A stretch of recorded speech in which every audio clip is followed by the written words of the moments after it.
আমাদের আজকের ওয়েবিনারের আলোচনার টপিক হচ্ছে প্রোগ্রামিং শেখার স্টেপ বাই স্টেপ গাইডলাইন।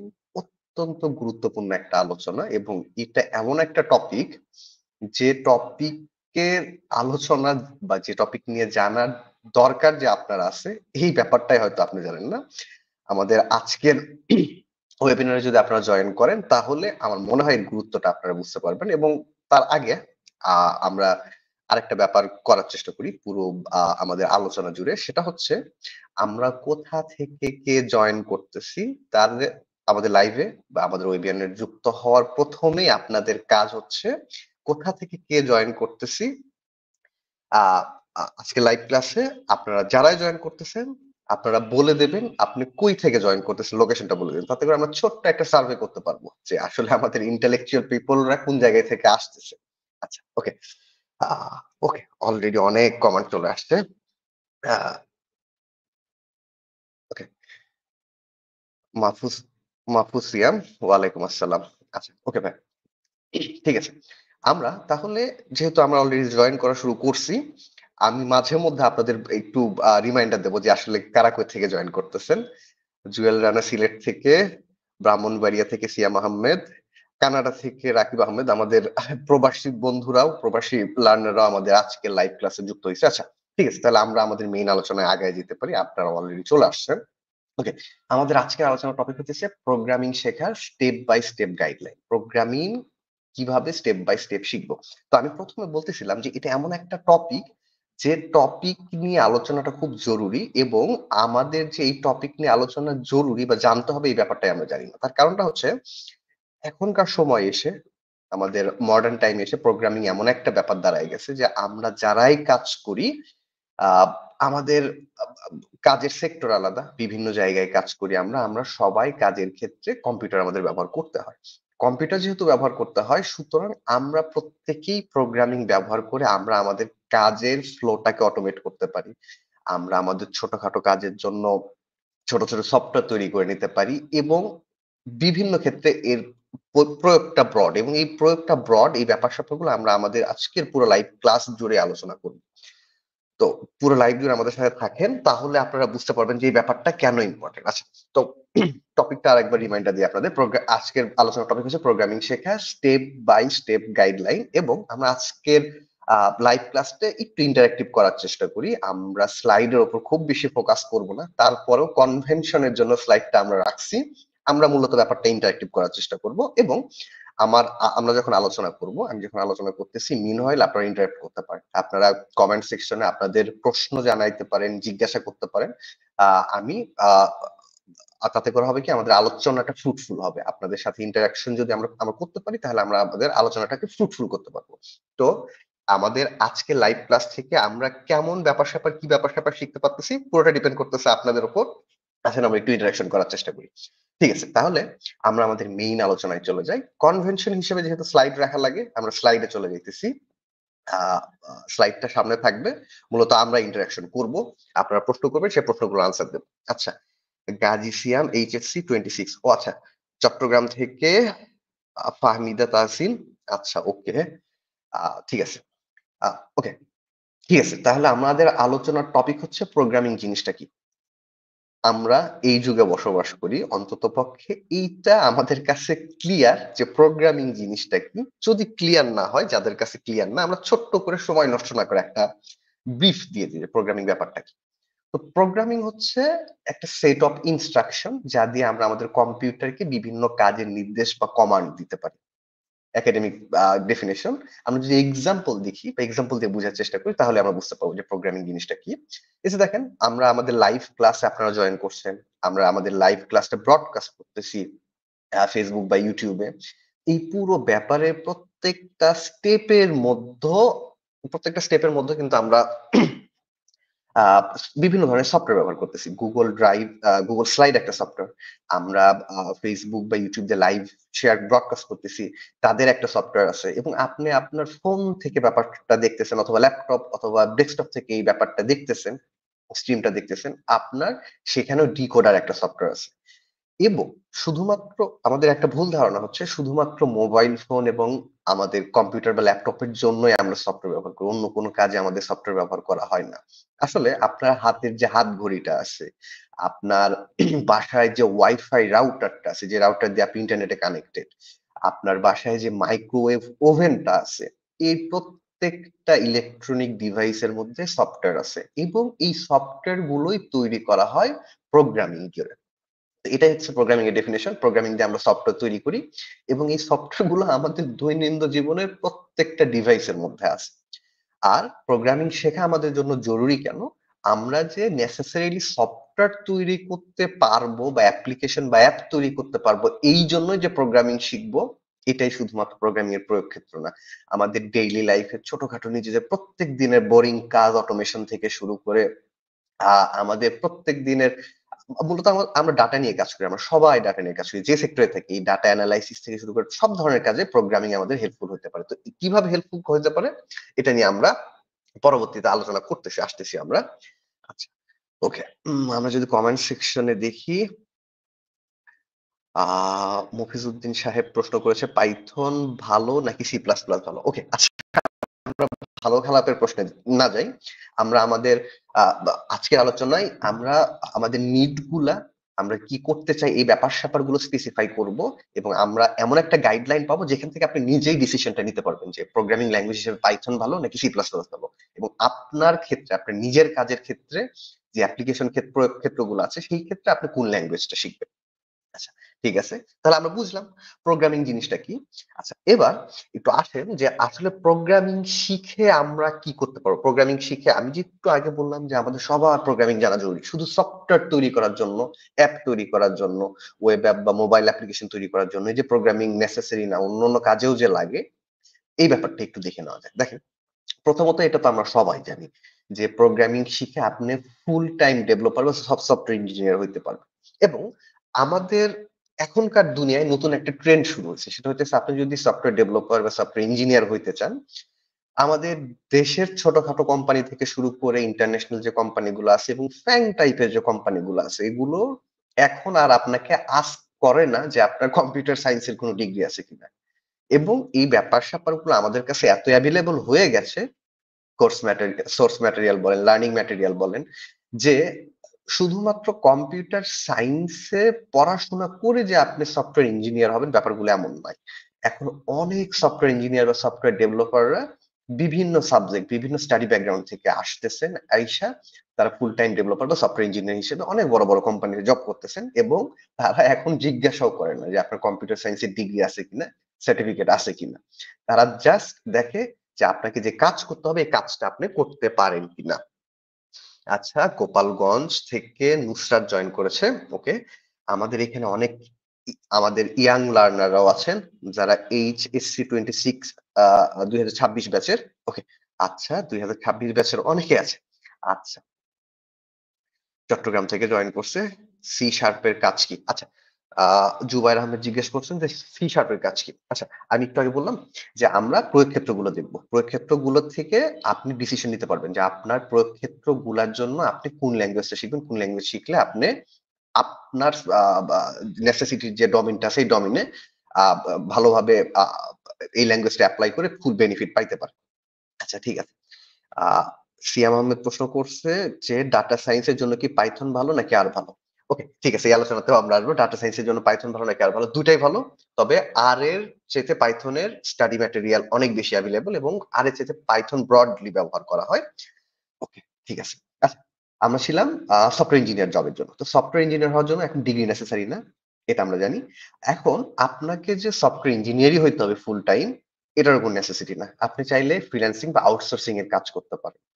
আ সেটা ফুল টাইম ডেভেলপার হিসেবে আউটসোর্সিং এর কাজ করতে পারেন বা ডাটা অ্যানালিস্ট হিসেবেও বা অন্য যেকোনো ক্ষেত্রে আপনি আউটসোর্সিং বা মার্কেট প্লেসে ফ্রিল্যান্সিং এর কাজ করতে পারেন প্রোগ্রামিং শিখে। আচ্ছা, আরেকটা ব্যাপার যেটা আমাদের মধ্যে রিসেন্টলি গ্রোইং, আমাদের দেশে রিসেন্ট ট্রেন্ড এর মধ্যে আছে সেটা হচ্ছে আমরা অনেকে অনেক আইডিয়া নিয়ে বসে থাকি। টেক স্টার্টআপ শুরু করব অথবা ট্রেডিশনাল কোনো একটা বিজনেস মডেল আমাদের আছে যেটাকে আমরা অটোমেট করতে চাই। জাস্ট আমরা অটোমেট করার আইডিয়াটা আমাদের মাথার মধ্যে আছে। আমরা জাস্ট সফটওয়্যার তৈরির প্রসেস বা অটোমেশন করার প্রসেসটা জানি না, হেতু আমরা ব্যাপারটাকে অটোমেট করতে পারতেছি না বা স্টার্টআপটা তৈরি করতে পারতেছি না। সেক্ষেত্রে নিজের ড্রিম স্টার্টআপ আইডিয়া নিয়ে কোনো অ্যাপ বা অটোমেশন প্রসেস যদি আপনি তৈরি করতে চান, সেক্ষেত্রেও প্রোগ্রামিং অনেক হেল্পফুল একটা ব্যাপার। মানে লাগবেই প্রোগ্রামিং সেই ক্ষেত্রে। এটাই হয়তো আপনার ড্রিম স্টার্টআপটা তৈরি করার ক্ষেত্রে অন্তরায় হয়ে আছে যে এখনো প্রোগ্রামিংটা শেখেন নাই। ওকে। ঠিক আছে, এমডি আল মামুন উনি জয়েন করেছে পঞ্চগড় থেকে। আচ্ছা, আমি ডাইভার্স মানুষজন পাইতেছি, বিভিন্ন জায়গা থেকে মানুষজন জয়েন করতেছে। ওকে, তাহলে এই তো গেল ফুল টাইম প্রোগ্রামার হিসেবে জব করার সেক্টরটা। এরপর আপনি যদি ফুল টাইম প্রোগ্রামার না হইতে চান, আপনি অলরেডি কোথাও জব করতেছেন, অলরেডি কোনো একটা কাজের মধ্যে আছেন যেখানে আপনি প্রত্যেক দিন কম্পিউটার নিয়ে কাজ করতে হয়, আপনার এক্সেল শিট নিয়ে কাজ করতে হয়, আপনার ডাটা অ্যানালাইসিস এর কাজ করতে হয়, আপনার রিপোর্ট তৈরি করতে হয়, রিপিটেটিভ কাজ করতে হয়, এই ক্ষেত্রেও প্রোগ্রামিং আপনার কাজে লাগতে পারে। কিভাবে কাজে লাগতে পারে? আপনি যদি ফাইন্যান্স বা অ্যাকাউন্টিং ব্যাকগ্রাউন্ডের মানুষ হন, সেক্ষেত্রে আপনি ডাটা অ্যানালাইসিসটা শিখে নিতে পারেন। আপনি এক্সেল দিয়ে যখন ডাটা অ্যানালাইসিস করেন, হয়তো small amount of data Excel দিয়ে ডাটা অ্যানালাইসিস করে বা গুগল শিট দিয়ে ডাটা অ্যানালাইসিস করে আপনি একটা রেজাল্ট ডেরাইভ করতে পারেন। কিন্তু আপনি যেহেতু থিওরি জানেন ডাটা অ্যানালাইসিস করতে হয় কিভাবে, এই থিওরি গুলো জাস্ট যদি একটা প্রোগ্রামিং ল্যাঙ্গুয়েজ শিখে সেখানে এই থিওরি গুলো অ্যাপ্লাই করেন, তখন আপনি billion billion of data, big data যেটাকে আমরা বলতেছি, এই ডাটা প্রসেস করতে পারবেন সেম স্কিল সেট নিয়ে, যে স্কিল সেট নিয়ে আপনি অলরেডি কাজ করতেছেন। তো সেই ক্ষেত্রে ফাইন্যান্স বা অ্যাকাউন্টিং এ যারা কাজ করতেছেন, কমার্স ফিল্ডে যারা কাজ করতেছেন, তাদের ক্ষেত্রে প্রোগ্রামিং মাস্ট লার্ন একটা টপিক বলে আমি মনে করি। ডেভেলপারদের জন্য যেমন প্রোগ্রামিং মাস্ট লার্ন একটা টপিক, আমাদের অ্যাকাউন্টিং বা কমার্স নিয়ে যারা কাজ করতেছেন তাদের জন্য আজকের দিনে মাস্ট লার্ন একটা টপিক হয়ে দাঁড়াইছে। এবং এখন অনেক চাকুরি নিয়োগের ক্ষেত্রে দেখবেন যে যারা ডাটা অ্যানালিস্ট বা ফাইন্যান্স বা অ্যাকাউন্টিং ক্ষেত্রে যে জবের নিয়োগগুলো আমরা দেখি, অনেকেই তারা আস্ক করে যে আপনি বা ডাটা অ্যানালাইসিস এর কাজ পারেন কিনা বা ডাটা সায়েন্স এর কাজ পারেন কিনা। আস্ক যদি নাও করে, সেই ক্ষেত্রে যদি আপনার সিভিতে থাকে এটা যে আপনি ডাটা সায়েন্স এর কাজ পারেন, ডাটা অ্যানালাইসিস এর কাজ পারেন প্রোগ্রামিং দিয়ে, সেক্ষেত্রে এটা আপনার ক্যারিয়ারের জন্য হিউজ একটা বুস্ট।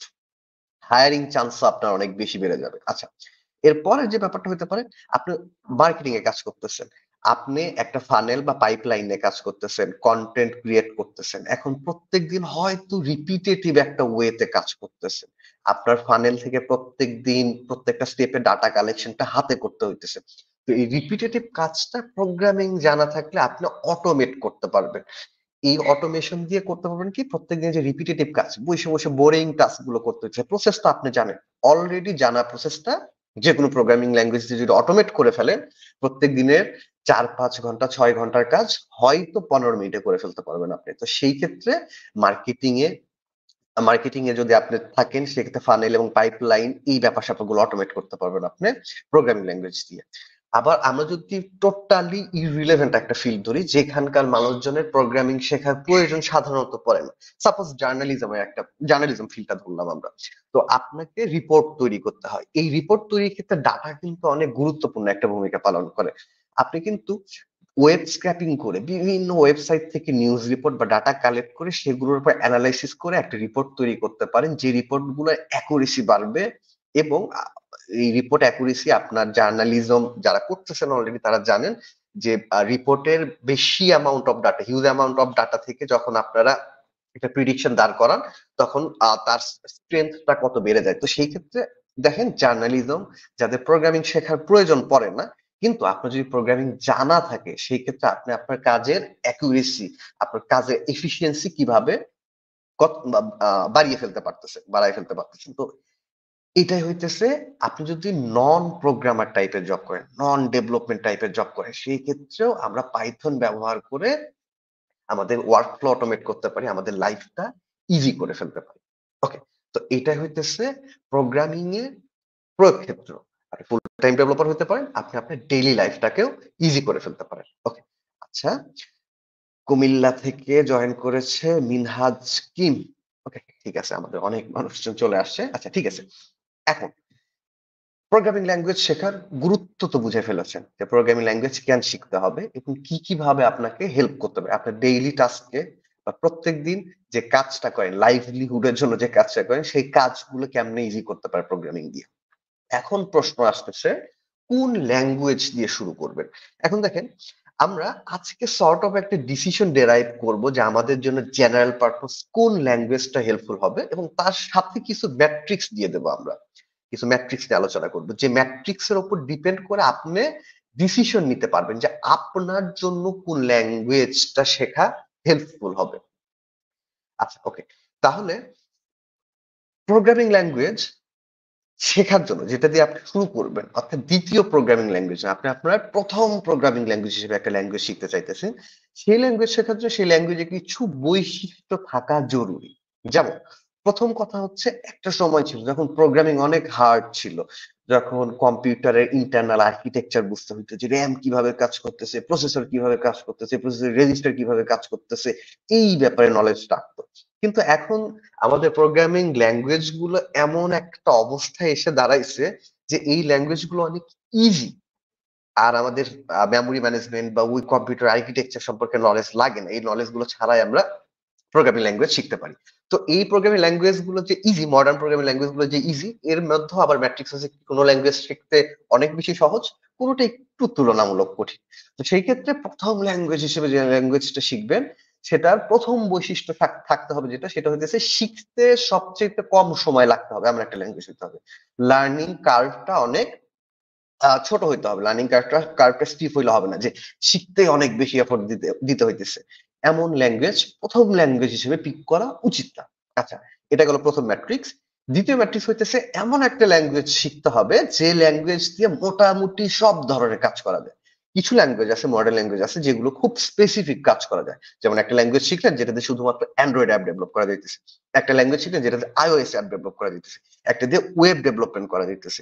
তো হয়তো যেটাতে অ্যান্ড্রয়েড ডেভেলপ করা যেতেছে সেটাতে আইওএস করা যেতেছে না, সেটাতে হয়তো ওয়েব করা যেতেছে না। এইরকম লিমিটেশন কিছু ল্যাঙ্গুয়েজে এক্সিস্ট করে। আবার কিছু ল্যাঙ্গুয়েজ আছে যেগুলো দিয়ে দুইটা করা যায়, আইওএস করা যায়, অ্যান্ড্রয়েড করা যায়, হয়তো ওয়েব করা যায় না। আবার কিছু ল্যাঙ্গুয়েজ আছে যেটাতে মেশিন লার্নিং এর কাজ করা যায়, ডাটা অ্যানালাইসিস এর কাজ করা যায়, কিন্তু অ্যাপ্লিকেশন ডেভেলপ করা যায় না। তো সেই ক্ষেত্রে দ্বিতীয় ম্যাট্রিক্স হইতেছে আপনাকে এমন একটা ল্যাঙ্গুয়েজ চুজ করতে হবে যে ল্যাঙ্গুয়েজ দিয়ে সবচেয়ে বেশি পরিমাণ কাজ করা যায়, বেশি প্ল্যাটফর্মের জন্য কাজ করা যায়।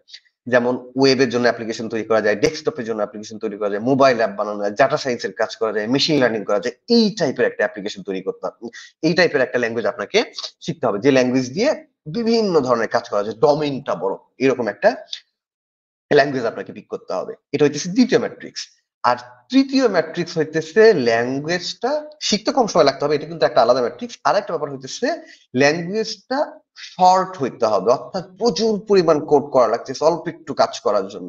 এইরকম ল্যাঙ্গুয়েজ পিক না করাই ভালো, যে অল্প একটু লিখে খুব সিম্পল কোড দিয়ে অনেকগুলো কাজ করা যাইতেছে, এরকম একটা ল্যাঙ্গুয়েজ পিক করা ভালো। কারণ আপনি তো আলটিমেটলি প্রোগ্রামিং ল্যাঙ্গুয়েজ দিয়ে প্রবলেম সলভ করতেছেন। তো ফোকাসটা যেন প্রোগ্রামিং ল্যাঙ্গুয়েজের উপর খুব বেশি না থাকে, ফোকাসটা যেন প্রবলেম সলভিং অ্যাপ্রোচের উপরে থাকে, এরকম একটা ল্যাঙ্গুয়েজ পিক করতে হবে।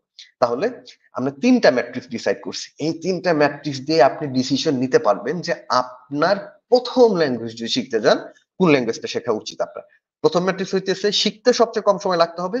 দ্বিতীয় ম্যাট্রিক্স হইতেছে সব ধরনের কাজ যেন করা যায়, এরকম একটা ল্যাঙ্গুয়েজ পিক করতে হবে। লিমিটেড একটা প্ল্যাটফর্মে কাজ করা যায়, এরকম ল্যাঙ্গুয়েজ গুলো অ্যাভয়েড করাই ভালো। আর তৃতীয় ম্যাট্রিক্স হইতেছে অল্প লিখে যেন অনেক কাজ করা যায়, এরকম একটা ল্যাঙ্গুয়েজ পিক করতে হবে। আর এইরকম একটা ল্যাঙ্গুয়েজের সাজেশন আমরা আজকে আপনাদের দিতে পারি, সেটা হচ্ছে পাইথন একটা ল্যাঙ্গুয়েজ, যে ল্যাঙ্গুয়েজ দিয়ে মোটামুটি অনেক ধরনের কাজ করা যায়। আচ্ছা, ঠিক আছে, এখন আমরা একটু একটা ম্যাট্রিক্স দেখে আসি। ল্যাঙ্গুয়েজ হিসেবে আমরা যেটা সাজেস্ট করতেছি, যে প্রথম ল্যাঙ্গুয়েজ হিসেবে আমি নিজের ক্ষেত্রেও, যদি আমি আহ, আবার রোল ব্যাক করে পাস্টে ফেরত যেতে পারতাম, সেক্ষেত্রে আমি আমার প্রথম প্রোগ্রামিং ল্যাঙ্গুয়েজ চুজ করতাম পাইথনকে। তার কারণ হচ্ছে এই ম্যাট্রিক্স গুলো পাইথন খুব ভালোভাবে স্যাটিসফাই করে।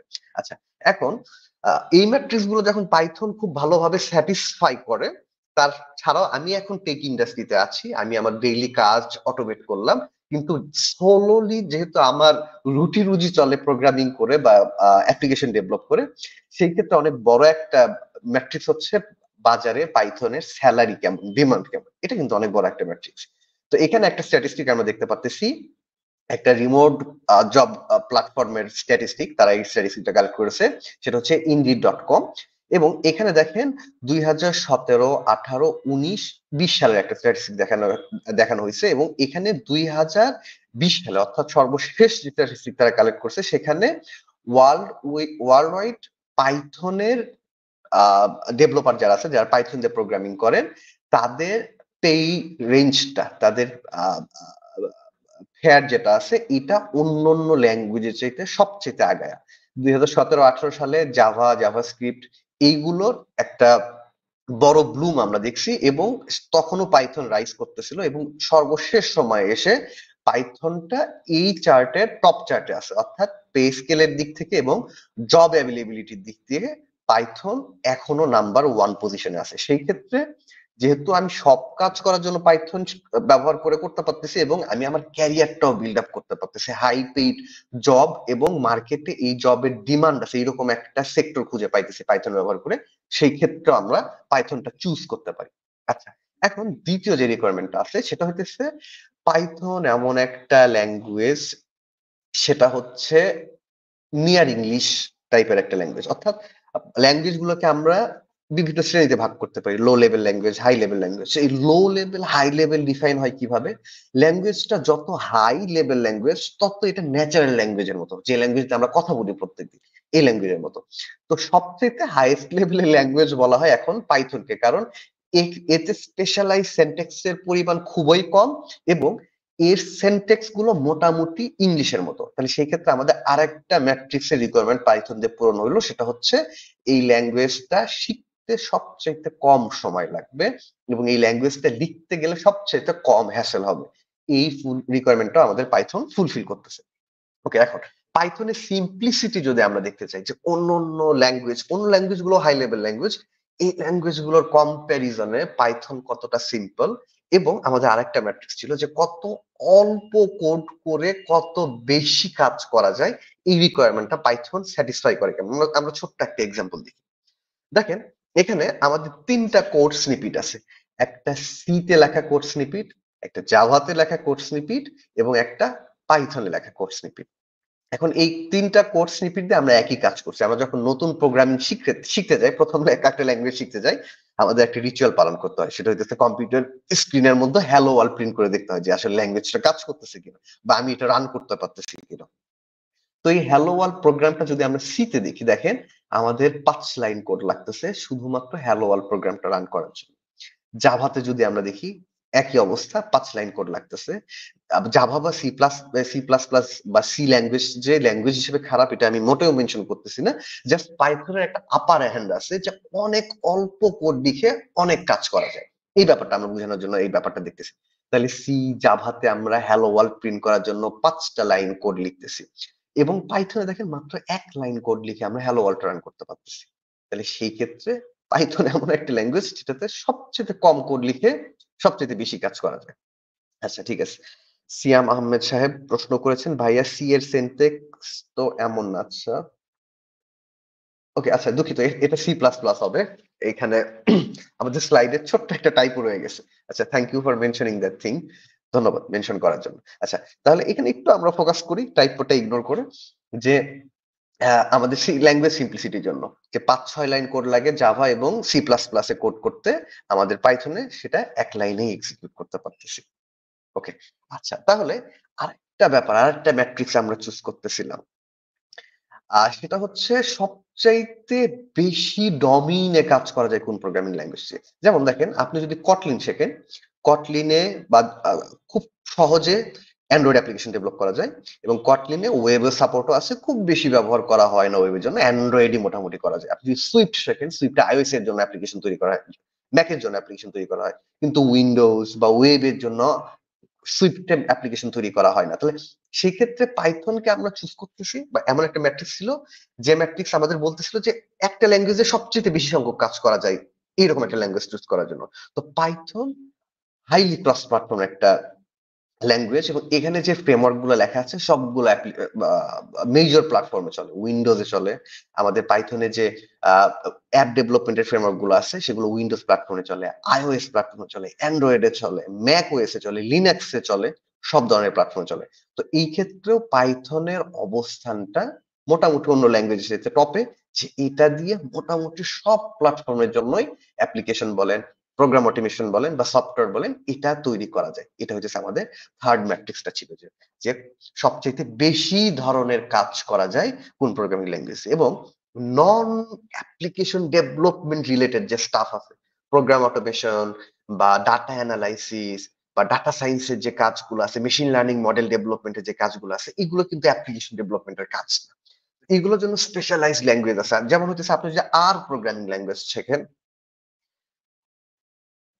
আচ্ছা, ওকে ভাইয়া, আপনি যে প্রজেক্টটা দেখাইছেন সেগুলাতে কি এআই মডেল ডেভেলপ করা শেখাবেন? ওকে, জি ভাইয়া। আমাদের এআই মডেল ডেভেলপ করা শেখানো নয়, আমরা এআই মডেল ব্যবহার করে অ্যাপ্লিকেশন তৈরি করছি আমাদের কোর্সটাতে। এটা একটা ডিসক্লেমার দিয়ে দিলাম, আমরা পরে আসতেছি এই ব্যাপারে। সমস্যা নেই, আমাদের সাথে থাকেন, আনসার পেয়ে যাবেন। ওকে, তাহলে আমরা ডোমেইন নিয়ে আলোচনা করতেছিলাম। তো কিছু ল্যাঙ্গুয়েজ আছে যে ল্যাঙ্গুয়েজ গুলো দিয়ে অ্যাপ্লিকেশন ডেভেলপমেন্টের কাজ করা হয় না, অটোমেশনের কাজ করা হয়, ডাটা অ্যানালাইসিস এর কাজ করা হয়। একটু আগে আমাদের এক অডিয়েন্স প্রশ্ন করেছিলেন যে আর ল্যাঙ্গুয়েজটা কেমন। আর হচ্ছে এমন একটা ল্যাঙ্গুয়েজ যেটাতে আসলে অ্যাপ্লিকেশন ডেভেলপমেন্টের কাজ করা হয় না, যেটাতে ডাটা অ্যানালাইসিস এর কাজ করা হয়, ডাটা সায়েন্স এর কাজ করা হয়। তো আপনি যদি আর শেখেন, সেই ক্ষেত্রে আপনি ডাটা অ্যানালাইসিস, ডাটা সায়েন্স এর কাজ করতে পারবেন। কিন্তু কখনো যদি একটু প্রয়োজন পড়ে বা ইচ্ছা হয়, দেখি আমি উইন্ডোজের জন্য একটা অ্যাপ্লিকেশন বানাই, সেই ক্ষেত্রে কিন্তু একটা বড় স্ট্রাগলের মধ্যে পড়ে যান। আর দিয়ে উইন্ডোজের জন্য অ্যাপ্লিকেশন বানানোটা এটা ভায়াবল না। তো সেই ক্ষেত্রে পাইথন দিয়ে আমাদের শুধুমাত্র অ্যাপ্লিকেশন ডেভেলপমেন্ট রিলেটেড স্টাফ হয় না, আমাদের অন্য অন্য কাজগুলো করা যায়, যেগুলো ডেভেলপমেন্টের বাইরে। যেমন আর্টিফিশিয়াল ইন্টেলিজেন্স মডেল তৈরি, এটা করা যায় আমাদের। আমাদের ওয়েব ডেভেলপমেন্টের কাজ করা যায়, আমাদের অটোমেশন বা এবং টেস্টিং এর যে অটোমেটিক টেস্টিং এর যে কাজগুলো আছে এগুলো করা যায়। এবং আরেকটা মজার ব্যাপার আছে, সেটা হচ্ছে আমাদের প্রোগ্রামারদের একটা সাব কমিউনিটি বা সুপার কমিউনিটি আছে, যেটা হইতেছে হ্যাকারদের কমিউনিটি বা সিকিউরিটি এক্সপার্টদের কমিউনিটি। এই হ্যাকার এবং সিকিউরিটি এক্সপার্টরা, তারা কিন্তু ফুল ফ্লেজ প্রোগ্রামিং ল্যাঙ্গুয়েজ শেখেন না, তাদের এত সময় নেই ফুল ফ্লেজ প্রোগ্রামিং ল্যাঙ্গুয়েজ শেখার জন্য। কিন্তু তাদের প্রসেস অটোমেশন করতে হয়, তাদের বিভিন্ন ধরনের টুল ডেভেলপ করতে হয়। তারা এমন একটা ল্যাঙ্গুয়েজ খোঁজে যে ল্যাঙ্গুয়েজে খুব অল্প পরিমাণ শিখে তারা তাদের কাজগুলো চালাই নিতে পারবে। তাদের ফেভারিট ল্যাঙ্গুয়েজ হইতেছে পাইথন। ইথিক্যাল হ্যাকার যারা আছে বা হ্যাকার যারা আছে এবং সিকিউরিটি এক্সপার্ট যারা আছে, তাদের ফেভারিট ল্যাঙ্গুয়েজ হইতেছে পাইথন। এবং পাইথন দিয়ে ওয়েব স্ক্যাপিং করা যায়, পাইথন দিয়ে রোবোটিক্স এর কাজ করা যায়। তাহলে এই নন অ্যাপ্লিকেশন ডেভেলপমেন্ট রিলেটেড স্টাফ গুলো কিন্তু পাইথন দিয়ে করা যায়। তাহলে এই ক্ষেত্রেও কিন্তু পাইথন আনবিটেবল একটা। যেমন আর স্পেশালাইজ শুধুমাত্র ডাটা ল্যাঙ্গুয়েজ, ডাটা সায়েন্সের একটা ল্যাঙ্গুয়েজ ছিল, পাইথন কিন্তু এমন না। ফুল ফ্লেজ ডাটা সায়েন্সের কাজও যেমন করতে পারবেন, অ্যাপ্লিকেশন ডেভেলপমেন্টের কাজও করতে পারবেন। তো এটা কিন্তু অনেক গুরুত্বপূর্ণ একটা ম্যাট্রিক্স আপনার প্রথম ল্যাঙ্গুয়েজ শেখার ক্ষেত্রে। এই ল্যাঙ্গুয়েজটা এমন হইতে হবে যেটা দিয়ে শিখলে, একবার সময় ইনভেস্ট করে শিখলে আপনি যেন সবই করতে পারেন এই ল্যাঙ্গুয়েজ ব্যবহার করে। তো এই জন্য আমরা পাইথন চুজ করতে পারি। আচ্ছা, ওকে, ঠিক আছে। এখন আসেন আর একটা গুরুত্বপূর্ণ পার্টে। আমি আপনাদের ম্যাট্রিক্স বুঝিয়ে দিলাম। আপনারা যদি প্রথম ল্যাঙ্গুয়েজ হিসেবে একটা ল্যাঙ্গুয়েজ শুরু করতে চান, তাহলে পাইথন ডেফিনিটলি পিক করতে পারেন। কিন্তু আপনি যদি একটু স্পেশালাইজড কোন একটা ক্যারিয়ারের দিকে যাইতে চান, যে ভাইয়া আমি সবকিছু করতে চাই না, আমি ডাটা অ্যানালাইসিস করবো না, আমি ওয়েব অ্যাপ্লিকেশন ডেভেলপ করবো না, আমি শুধুমাত্র অ্যান্ড্রয়েডের জন্য অ্যাপ্লিকেশন তৈরি করতে পারবো, তো সেক্ষেত্রে আপনি স্পেশালাইজড ল্যাঙ্গুয়েজ পিক করতেই পারেন, কটলিন পিক করতেই পারেন। তাহলে আমরা ম্যাট্রিক্স গুলো দেখেছি, এবং আহ, দুই ধরনের ম্যাট্রিক্স দেখেছি, যে স্পেশালাইজড হইলে আপনি কেমন করে কোন ল্যাঙ্গুয়েজ পিক করবেন, জেনারেলাইজ সবই যদি করতে চান, এক ল্যাঙ্গুয়েজ সব কাজে লাগাতে চান, সেই ক্ষেত্রে আপনি কোনটা পিক করবেন। এই ম্যাট্রিক্স গুলো আপনাদের দিয়েছি আমরা। সেই ক্ষেত্রে আপনারা ইজিলি এখন ডিসিশন নিতে পারবেন যে প্রথম ল্যাঙ্গুয়েজ যদি শিখতে চান তাহলে কোনটা পিক করবেন, বা স্পেশালাইজড কোন ফিল্ডে যদি আগাইতে চান তাহলে ল্যাঙ্গুয়েজ হিসেবে কোন ল্যাঙ্গুয়েজটা পিক করবেন। ঠিক আছে, তাহলে আমাদের ল্যাঙ্গুয়েজ পিক আপ করা ডান। এখন হচ্ছে যে ব্যাপারটা, শিখবো কিভাবে।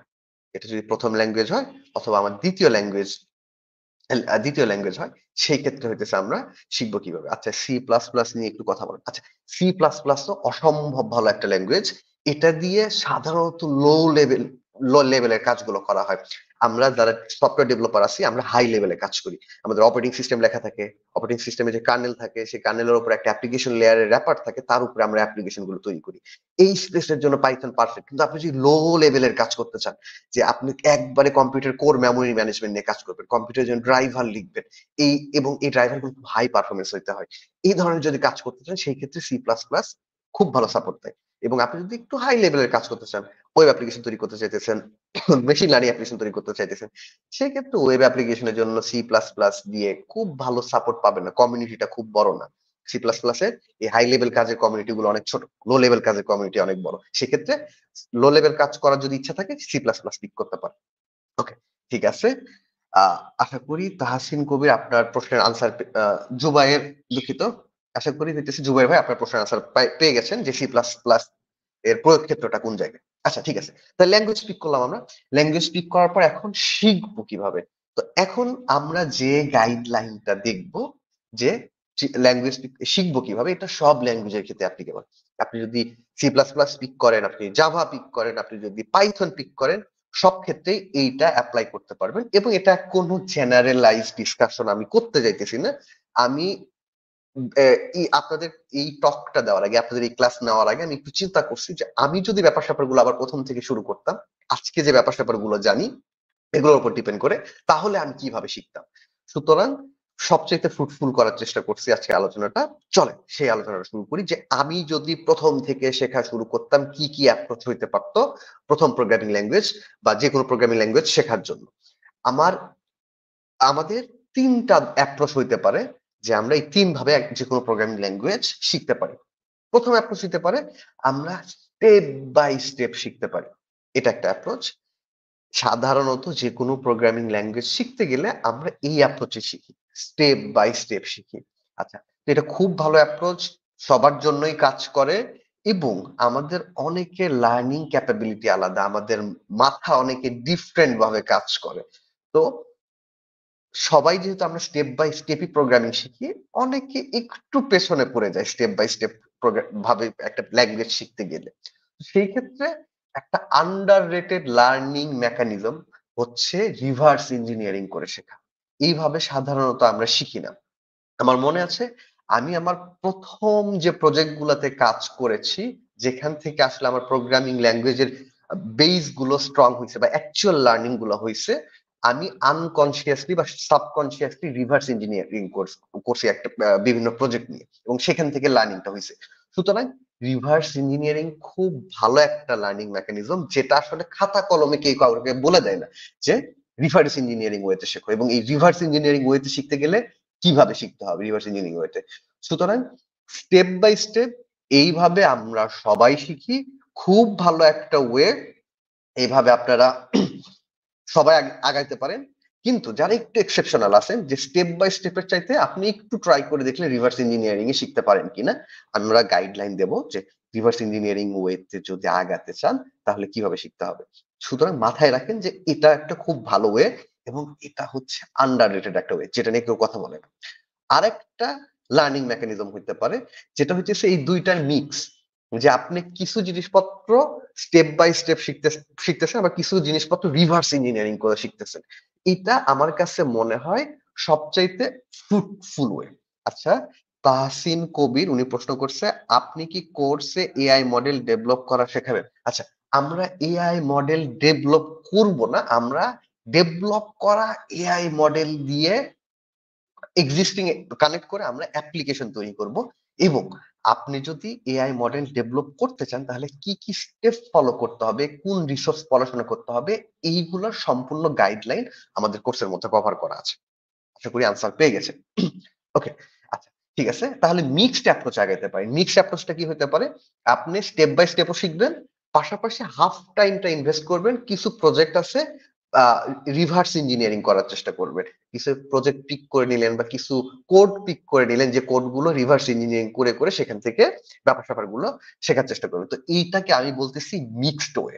এই মিক্সড ওয়ে সবচেয়ে বেশি বেনিফিশিয়াল হবে আপনার জন্য আমি মনে করি। আচ্ছা, তাহলে আসেন আমরা একটু দেখি যে আমরা যদি স্টেপ বাই স্টেপ প্রোগ্রামিং শিখতে যাই সেটা কিভাবে শিখবো। ওকে, স্টেপ বাই স্টেপ যদি শিখতে যাই, ওকে, তাহলে স্টেপ বাই স্টেপ প্রোগ্রামিং শেখার জন্য প্রথমে আমাদের টপিক পিক করতে হবে যে এই টপিক গুলো আমাদের শিখতে হবে। এবং এই টপিক পিক করার সময় একটা জিনিস একটু মাথায় রাখলে আমাদের জন্য সুবিধা হবে, সেটা হচ্ছে পেরেটো প্রিন্সিপাল নামের একটা প্রিন্সিপাল আছে। এটাকে অনেকে 80-20 রুল বলে থাকে। এই 80-20 রুল শুধুমাত্র প্রোগ্রামিং শেখার ক্ষেত্রেই যে এটা কাজ করে এমন না, এটা যে কোনো সাবজেক্টের ক্ষেত্রে কাজ করে। ম্যাথ বলেন, ফিজিক্স বলেন, কেমিস্ট্রি বলেন, বায়োটেকনোলজি বলেন, যেকোনো কিছু আপনি যেটাই শিখতে যান না কেন, যেকোনো স্কিল বেসড কাজের কথা বলেন, একাডেমিক্স কাজের কথা বলেন, সেটা হচ্ছে আমরা যে জিনিসপত্রগুলো স্টাডি করি, আমাদের সিলেবাসের মধ্যে যে জিনিসপত্রগুলো থাকে, এই জিনিসপত্রের 20% জিনিসপত্র আমরা 80% ক্ষেত্রে কাজ করার জন্য ইউজ করি। অর্থাৎ একটা সিলেবাস যদি 100% হিসেবে যদি আমরা মার্ক করি যে এই সিলেবাসে 100টা টপিক আছে, এই 100টা টপিকের মধ্যে মাত্র 20টা টপিক আপনি যখন ফিজিক্যালি কাজ করতে যাবেন, সেই জিনিসটা এপ্লাই করে কাজ করতে যাবেন, এই মাত্র 20টা টপিক দেখবেন আপনি 80 ভাগ সময় ব্যবহার করতেছেন। সুতরাং এই প্যারেটো প্রিন্সিপালটা বা 80-20 রুলটা একটু মাথায় রাখতে হবে আপনি যখন স্টেপ বাই স্টেপ প্রোগ্রামিং শিখতেছেন। এটা সব ক্ষেত্রে মাথায় রাখতে হবে। খুব গুরুত্বপূর্ণ একটা জিনিস। তো প্রোগ্রামিং শেখার আগে ১ম এ এই রুলটা মাথায় রাখবেন যে আমি যে ল্যাঙ্গুয়েজটা শিখতেছি, যে কনসেপ্টটা শিখতেছি, এই কনসেপ্টের 20% জিনিসপত্র আমি 80% ক্ষেত্রে ব্যবহার করব। সুতরাং ১ম এই 20% জিনিসপত্র শিখে নিতে হবে। বাকি 80% জিনিসপত্র আস্তে, আস্তে ধীরে, ধীরে একটু কম ফোকাস দিয়ে শিখলেও সমস্যা নাই। কিন্তু এই 20% জিনিসপত্র ১ম এ পিক করে নিতে হবে যেটা সবচাইতে বেশি ফ্রুটফুল হবে, কাজের ক্ষেত্রে সবচাইতে বেশি ব্যবহার করবে। সুতরাং যে ওয়েতে আগান 80-20 রুলটা মাথায় রাখতে হবে। ওকে, আমরা 80-20 রুলটা মাথায় রাখলাম। এর পরের কাজ কি? আমরা যদি স্টেপ বাই স্টেপ শিখতে যাই, আমাদের লার্নিং এর যে ওয়ে গুলো ছিল, এর পরের কাজ হচ্ছে আমাদের সবগুলো টপিক লিস্ট আউট করতে হবে। যে আমি যে প্রোগ্রামিং ল্যাঙ্গুয়েজটা শিখতে যাইতেছি, এই প্রোগ্রামিং ল্যাঙ্গুয়েজের কি, কি টপিক আছে, এই টপিক গুলো আমাকে লিস্ট আউট করে ফেলতে হবে। এখন এখানে ছোট্ট একটা ব্যাপার আছে দেখেন। প্রোগ্রামিং ল্যাঙ্গুয়েজ বলেন, ম্যাথ বলেন, ফিজিক্স বলেন, এগুলো এমন ধরনের সাবজেক্ট, অ্যাবস্ট্রাক্ট সাবজেক্ট বা অ্যাবস্ট্রাক্ট ব্যাপার, যেগুলাতে আপনি সারা জীবন সময় যদি ইনভেস্ট করে দেন, আপনি 100% জিনিসপত্র শিখতে পারবেন না। এবং এটা যেমন ড্রব্যাক যে সারা জীবন সময় ইনভেস্ট করে 100% জিনিস শিখতে পারলেন না। এখানে সুবিধা হইতেছে আপনার জীবনেও কখনো 100% জিনিস লাগবে না ব্যবহার করা। সুতরাং আপনাকে এখানে একটা গোল সেট করতে হবে। যেকোনো একটা প্রোগ্রামিং ল্যাঙ্গুয়েজ আপনি যে ওয়েতে আগান না কেন একটা গোল সেট করবেন যে এই প্রোগ্রামিং ল্যাঙ্গুয়েজটা দিয়ে আমি কি করব। আপনি গোলগুলা খুব বেশি সাবজেক্টিভলি সিলেক্ট না করে অবজেক্টিভ ভাবে সিলেক্ট করতে পারেন। স্পেসিফিকলি সিলেক্ট করতে পারেন। যে আমার একটা স্টার্টআপ আছে, এই স্টার্টআপের জন্য আমি এই সফটওয়্যারটা তৈরি করব বা আমি অমুক ব্যবসা করি, ব্যবসার জন্য এই কাজটা অটোমেট করব। এই কাজটা যে আপনি অটোমেট করতেছেন, সাপোজ আপনার প্রত্যেকদিন ২০০ এক্সেল শিট তৈরি করতে হয়। একটা এক্সেল শিট থেকে বিভিন্নভাবে ডাটা স্লাইস করে। আপনি এটাকে গোল সেট করে নিতে পারেন যে এই ২০০টা একটা ডাটা শিট থেকে ২০০টা ডাটা শিট বা ২০০টা রিপোর্ট তৈরি করা, এটা হইতেছে আমার একটা টাস্ক। এই টাস্কটা অটোমেশন করব, এটা হইতেছে আমার গোল। আপনি যদি একটা স্টার্টআপ তৈরি করতে চান, আপনার মাথার মধ্যে একটা আইডিয়া আছে, এই আইডিয়াটা ইমপ্লিমেন্ট করতে চান, একটা সফটওয়্যার তৈরি করতে চান, তাহলে সফটওয়্যারটা স্কেচ করে নেবেন ১ম এ। যে আমি এইভাবে এই সফটওয়্যারটা চাইতেছি। এইটা হইতেছে আপনার গোল। এইটা আপনাকে অ্যাচিভ করতে হবে। আপনি যদি ডাটা অ্যানালাইসিস শিখতে চান বা মেশিন লার্নিং শিখতে চান, সেই ক্ষেত্রে আপনি একটা মডেল মাথায় চিন্তা করবেন যে আমি আসলে মেশিন লার্নিং মডেল দিয়ে ইমেজ ডিটেকশন করতে চাইতেছি। যে আমি আমার মেশিন লার্নিং মডেলকে একটা ইমেজ ইনপুট দেব। আ সাপোজ আপনি নাম্বার ডিটেকশন সাপোজ আপনি নাম্বার ডিটেকশন খুব সিম্পল হয়ে যায়। একটু কমপ্লেক্স করেই সেট করা উচিত হায়ার গোলটা। সাপোজ ChatGPT এর মতো কোনো একটা মডেল যেটা ইমেজ নিয়ে কাজ করবে। যে আপনি ইনপুটের মধ্যে বলে দিবেন ইমেজের একটা ডেসক্রিপশন, সে আউটপুটে একটা ইমেজ জেনারেট করে দেবে। এটা একটা প্রজেক্ট, এটা একটা গোল। এই ধরনের খুব স্পেসিফিক একটা গোল সিলেক্ট করতে হবে। আচ্ছা, এখন এই স্পেসিফিক গোল সিলেক্ট করলে আপনার সুবিধাটা কি?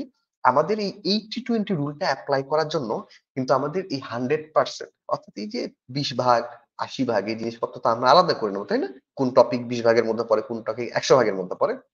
এই জিনিসপত্রগুলো আমরা আলাদা করে নেব। তো এই জিনিসপত্রগুলো আলাদা করে নেওয়ার জন্য অবশ্যই আমাদের মোটামুটি একটা 100% লিস্ট বানায় নিতে হবে যে কি, কি টপিক নিয়ে স্টাডি করতে হবে। তো আপনি যখন গোলটা সেট করলেন যে আমি এটা করতে চাইতেছি প্রোগ্রামিং দিয়ে, তখন আপনি এই কাজ করার জন্য কোন, কোন টপিকটা দরকার একটু নেট রিসার্চ করে বের করে ফেলেন। যে এই টপিক আমার লাগবে।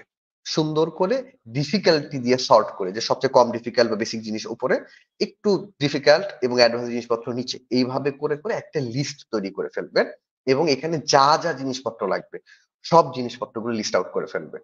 এটা হইতেছে স্টেপ বাই স্টেপ লার্নিং এর প্রসেস। তো স্টেপ বাই স্টেপ যদি লার্ন করতে পারেন, প্রথমে খাতা কলম নিয়ে বসবেন, রিসার্চ করতে বসবেন, টপিক লিস্ট আউট করলেন এবং টপিকগুলো ওয়ান বাই ওয়ান কভার করতে থাকবে। এবং এইটা স্টেপ বাই স্টেপ যারা থাকে তারা সবাই এইভাবে কভার করে। এবং আপনি যে ডিফারেন্ট কাজটা করবেন সেটা হইতেছে প্রত্যেকটা টপিক শেখার আগে 80-20 রুলটা অ্যাপ্লাই করবেন। একটা টপিকে হাত দেবেন যে আমি এই টপিক শিখতে চাইতেছি, এটা একটু নেট রিসার্চ করে দেখলেন যে কেমন অ্যাপ্লাই হয়, কেমন প্রয়োজন পড়ে, বা আপনি যে প্রজেক্ট করতে চাইতেছেন এই প্রজেক্ট করতে গেলে কি প্রয়োজন পড়বে কিনা। যদি প্রয়োজন পড়ে, খুব বেশি প্রয়োজন পড়ে, ওই 20% এর মধ্যে পড়ে যে 20% জিনিসপত্রগুলো আমরা 80% এর মতো ব্যবহার করি, শিখে ফেলবেন। 80% জিনিসপত্র যেগুলো আছে যেগুলো খুব কম ফ্রিকুয়েন্টলি ইউজ হয়, এই লিস্টের মধ্যে থেকে সেগুলো আপাতত বাদ দিয়ে যাবেন, সেগুলো সেকেন্ড ইটারেশনে শিখবেন। সুতরাং স্টেপ বাই স্টেপ লার্নিং এর জন্য প্রথম কাজ হইতেছে গোল সেট করা। আমি অমুক কাজ অটোমেট করব, আমি এমন একটা সফটওয়্যার তৈরি করব। ওই কাজ অটোমেট করার জন্য, ওই সফটওয়্যার তৈরি করার জন্য, ওই মেশিন লার্নিং মডেল তৈরি করার জন্য কি লাগবে, কি কি টপিক পড়াশোনা করতে হবে, লিস্ট আউট করে ফেলবেন। আর আমরা খুব আলসে, খুব আনঅর্গানাইজড, আনপ্ল্যান্ড ওয়েতে প্রোগ্রামিং শেখা শুরু করি এবং প্রত্যেকবার আমাদের অনেকে আছে বারবার প্রোগ্রামিং শিখতে গিয়ে ড্রপ আউট হয়ে যায়। আপনারা আমাদের সাথে কমেন্ট সেকশনে শেয়ার করতে পারেন যে আপনারা কে আছেন যারা একাধিকবার প্রোগ্রামিং শিখতে গিয়ে আসলে ড্রপ আউট হয়ে গেছেন বা আসলে ক্যারি অন করতে পারেন না। ঠিক আছে, তাহলে আমরা একটা স্ট্যাটিস্টিক পেয়ে যাব। ওকে, তাহলে আপনি যখন একটা গোল সেট করে ফেলবেন, একটু একটু ধৈর্য ধরে প্রোগ্রামিংটা শেখার আগে, মাঠে নামার আগে হোমওয়ার্কটা করে নেন যে এই টপিক গুলো শিখতে হবে, টপিক গুলো লিস্ট আউট করে ফেলতে হবে এবং তারপর ডিসাইড করতে হবে প্রত্যেকটা টপিক এটা 80-20 রুলের মধ্যে 80% এ পড়তেছে নাকি 20% এর মধ্যে পড়তেছে। তো যে 20% 80% ক্ষেত্রে ব্যবহার করবেন, এইগুলো প্রথমে শিখে শেষ করে ফেলেন। এটা হইতেছে স্টেপ বাই স্টেপ লার্নিং এর ওয়ে। আচ্ছা, ওকে। এরপরের যে ব্যাপারটা সেটা হচ্ছে আমরা প্রোগ্রামিং শিখতে গিয়ে ফুল টাইম প্রোগ্রামিং আমরা অনেকে শিখি না। আমরা অনেকেই একটু সময় বের করে নিই। একটু সময় বের করে নিয়ে প্রোগ্রামিংটা শিখি। ওকে। জুবায়ের আহমেদ উনি কমেন্ট করেছেন যে ভাই ফার্স্টে পাইথন শেখার ট্রাই করছি। ওকে, ঠিক আছে। তাহলে আজকে আমাদের লাইভে থাকেন। আমরা যে গাইডলাইনটা দিতেছি এই গাইডলাইনটা ফলো করেন। তাহলে ইনশাআল্লাহ এর পরের বার অন্ততপক্ষে ড্রপ আউট হবেন না। ওকে। সিয়াম আহমেদ গোল্যাং শেখা শিখতে গিয়া এই কাজ করছিলাম। আচ্ছা, ওকে। কিন্তু ফুল শিখতে পারি না। ওকে, আচ্ছা, ঠিক আছে। তাহলে প্রথম যে ভুলটা করি, আমরা ইনিশিয়াল রিসার্চটা করি না। সরাসরি পড়াশোনা শুরু করে দেই এবং মাইন্ডলেসলি জিনিসপত্র শেখা শুরু করে দেই। এটা করিয়েন না। আপনি লিস্ট আউট করে ফেলেন কি কি শিখতে হবে। 80-20 রুল দিয়ে ডিসাইড করেন এটা শিখতে হবে। 80-20 রুলের মধ্যে যেগুলা 80% ক্ষেত্রে ব্যবহার করবেন, যে 20% টপিক এগুলো আগে কভার করে ফেলেন। এবং ভুলে যাওয়ার একটা কারণ আছে। দেখবেন আমরা জিনিসপত্রগুলো ভুলে যাই এবং এটা অনেক সময় সেকেন্ড ল্যাঙ্গুয়েজ শেখার ক্ষেত্রে হয়ে যায়। প্রথম ল্যাঙ্গুয়েজ শেখাটা সবচেয়ে চ্যালেঞ্জিং আমাদের ক্ষেত্রে। সেকেন্ড ল্যাঙ্গুয়েজ শেখা ইজিয়ার, হ্যাঁ? যে প্রোগ্রামিং ল্যাঙ্গুয়েজ অলরেডি একটা জানে, তার সেকেন্ড কোন ল্যাঙ্গুয়েজে মাইগ্রেট যদি করতে চায়, এটা খুব ইজিয়ার। এই ক্ষেত্রে অনেকে সেকেন্ড ল্যাঙ্গুয়েজ শিখতে গিয়েও স্ট্রাগল এর মধ্যে পড়ে এবং এটা first time learner, second time learner সবারই যে ড্রব্যাকটা বা যে কারণে তারা কনসেপ্ট গুলো ভুলে যায় শেখার পরও। সেকেন্ড টাইম লার্নাররাও নতুন কনসেপ্ট গুলো ভুলে যায় নতুন ল্যাঙ্গুয়েজ যেটা শিখতে যাইতেছে। সেটা হচ্ছে প্রতিটা কনসেপ্ট শেষ করে ওই কনসেপ্টটা ব্যবহার করে কোনো প্রজেক্ট করে না। এটা অনেক গুরুত্বপূর্ণ একটা ব্যাপার। আমি আবার মেনশন করতেছি। প্রত্যেকটা কনসেপ্ট, ছোট্ট, ছোট্ট কনসেপ্ট। আপনি ছোট্ট একটা জিনিস শিখলেন, অ্যারে শিখলেন, ভেরিয়েবল শিখলেন। ওই ভেরিয়েবল শিখে আপনি পরে অ্যারেতে জাম্প করবেন না। আপনি ভেরিয়েবল ব্যবহার করার আগে ছোটখাটো ২-১ টা করে প্রজেক্ট করেন। প্রজেক্টটা যখন করবেন তখন মাথার মধ্যে ব্যাপার-স্যাপার ঢুকে যাবে। যে আসলে ব্যাপারটা কাজ করতেছে কিভাবে। এইভাবে প্রত্যেকটা জিনিসপত্র প্রজেক্ট করে যদি আগান আর ভুলবেন না। এই কাজটা করবেন তাহলে কখনো ল্যাঙ্গুয়েজ শিখতে গিয়ে ড্রপ আউট হবেন না। আচ্ছা, এসকে গেমার ব্রো উনি জিজ্ঞেস করছেন ভাই আমি পাইথন কোড দিয়ে কি এআই চ্যাটবট তৈরি করতে পারবো? হ্যাঁ, পাইথন দিয়ে কোড দিয়ে আপনি এআই চ্যাটবট তৈরি করতে পারবেন। আপনি চ্যাটজিপিটি ইউজ করতে পারবেন। চাইলে নিজেও সেলফ হোস্টেড চ্যাটবট তৈরি করতে পারবেন। চ্যাটবট, তারপরে টেক্সট মডেল যেগুলো আছে আমাদের নিউরাল ল্যাঙ্গুয়েজ প্রসেসিং যে মডেলগুলো আছে বা জেনারেটিভ যে মডেলগুলো আছে এগুলোর জন্য পাইথন বেস্ট। পাইথনের কোনো কম্পিটিটর এখন নাই। অন্ততপক্ষে এই কাজের জন্য। ওকে, ঠিক আছে। কি নিয়ে আলোচনা করতেছিলাম আমরা? আমরা বলতেছিলাম প্রত্যেকটা কনসেপ্ট শেখার পর সেটা দিয়ে ছোট, ছোট প্রজেক্ট তৈরি করতে হবে। এই প্রজেক্ট তৈরি না করলে 100% সিউর আপনি কনসেপ্ট ভুলেই যাবেন। এটা প্রথম টাইম লার্নাররা যারা আছেন তাদের জন্য ব্যাপারটা সত্য। যারা সেকেন্ড ল্যাঙ্গুয়েজ বা থার্ড ল্যাঙ্গুয়েজ শিখতে যাচ্ছেন তাদের জন্য সত্য। এখন ব্যাপারটা হচ্ছে ভাইয়া যে কনসেপ্ট শিখছি এখন এই কনসেপ্ট ব্যবহার করে যে প্রজেক্টটা করবো এই প্রজেক্টের আইডিয়াটা পাবো কই থেকে? একটু নেট রিসার্চ করে আইডিয়াটা বের করতে হবে। নেট রিসার্চ করে আইডিয়াটা বের করে যে আপনি অথবা এখন চ্যাট জিপিটির কাছে যেতে পারেন বিভিন্ন জেনারেটিভ যে মডেলগুলো আছে তাকে আপনারা জিজ্ঞেস করতে পারেন যে আমি ভেরিয়েবলটা শিখেছি, এখন ভেরিয়েবলটা ব্যবহার করে 2টা প্রজেক্ট আইডিয়া আমাকে জেনারেট করে দাও, যে প্রজেক্ট আইডিয়া ব্যবহার করে আমি, যে প্রজেক্ট আইডিয়াতে আমি শুধুমাত্র ভেরিয়েবল ব্যবহার করে যেন প্রোগ্রাম করতে পারি। এরকম প্রম্পট যদি আপনি জেনারেটিভ মডেল গুলোর কাছেও দেন, জেনারেটিভ মডেল গুলো আপনাকে বলে দেবে যে কি কি প্রজেক্ট করা যাইতে পারে। এবং এখানে আরেকটা ব্যাপার, ছোট্ট একটা ব্যাপার, সেটা যদি করেন তাহলে আরো ভালো হবে। সেটা হচ্ছে প্রথমে আপনি একটা কনসেপ্ট শিখছেন, সেই কনসেপ্ট দিয়ে প্রজেক্ট আইডিয়া বের করতে পারতেছেন না, আপনি এআই চ্যাটবট বা আমাদের জেনারেটিভ কোনো একটা টেক্সট বটের মডেলের কাছ থেকে আইডিয়া জেনারেট করে নিয়ে প্রজেক্ট করলেন। তারপর ছোট্ট করে একটু এমুলেট করার চেষ্টা করবেন। ভেরিয়েবল শিখছেন, অ্যারে শিখছেন, অ্যারের একটা প্রজেক্ট আইডিয়া ইমপ্লিমেন্ট করছেন, ছোট্ট একটা প্রজেক্ট ইমপ্লিমেন্ট করছেন অ্যারে ব্যবহার করে, ভেরিয়েবল ব্যবহার করে। এরপর আপনি একটু নিজে নিজে চিন্তা করবেন যে আমি নিজে কোনো একটা আইডিয়া ইভ্যালুয়েট করতে পারি কিনা, যে অ্যারে শিখেছি, অ্যারে দিয়ে এরকম ছোট্ট একটা প্রোগ্রাম আমি তৈরি করতে পারবো, যেটা আপনি গুগল থেকেও দেখে নেন নাই বা কোনো এআই এর কাছ থেকেও দেখে নেন না, আইডিয়াটা দেখে নেন। আপনি যদি এরকম কনসেপ্ট যেটা শিখেছেন সেই কনসেপ্ট ব্যবহার করে ছোট্ট একটা আইডিয়া জেনারেট করতে পারেন, যে আইডিয়া দিয়ে একটা প্রজেক্ট করতে পারেন, প্রজেক্ট না, এগুলো ছোট্ট প্রোগ্রাম করতে পারেন, তাহলে আপনি শিওর হইতে পারেন, কনফার্ম হইতে পারেন যে এই কনসেপ্টটা আপনি শিখে গেছেন। কারণ আমাদের মূল সমস্যা হচ্ছে আমরা একটা ইলিউশনের মধ্যে থাকি।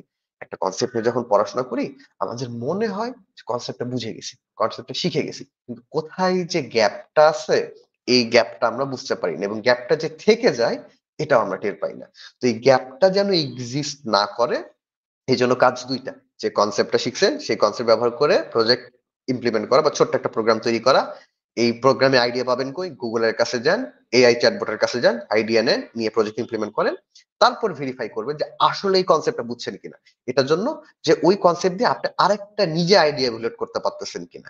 যে আপনি হয়তো ডিকশনারি ডাটা স্ট্রাকচার শিখে ফেলতেছেন, এখন আপনার মাথা থেকে আইডিয়া অনলাইন থেকে দেখে নিয়ে আসলেন যে আমি এটার মধ্যে করে এক্সেল শিটের ডাটা স্টোর করতে পারতেছি রো কলাম করে, সেটা ইমপ্লিমেন্ট করে ফেললেন। তারপরে আপনার মাথার মধ্যে আসতেই পারে এরকম করে যে এটা দিয়ে আমি ছোট্ট করে আবার একটা ফ্যামিলি ট্রি তৈরি করে ফেলতে পারি।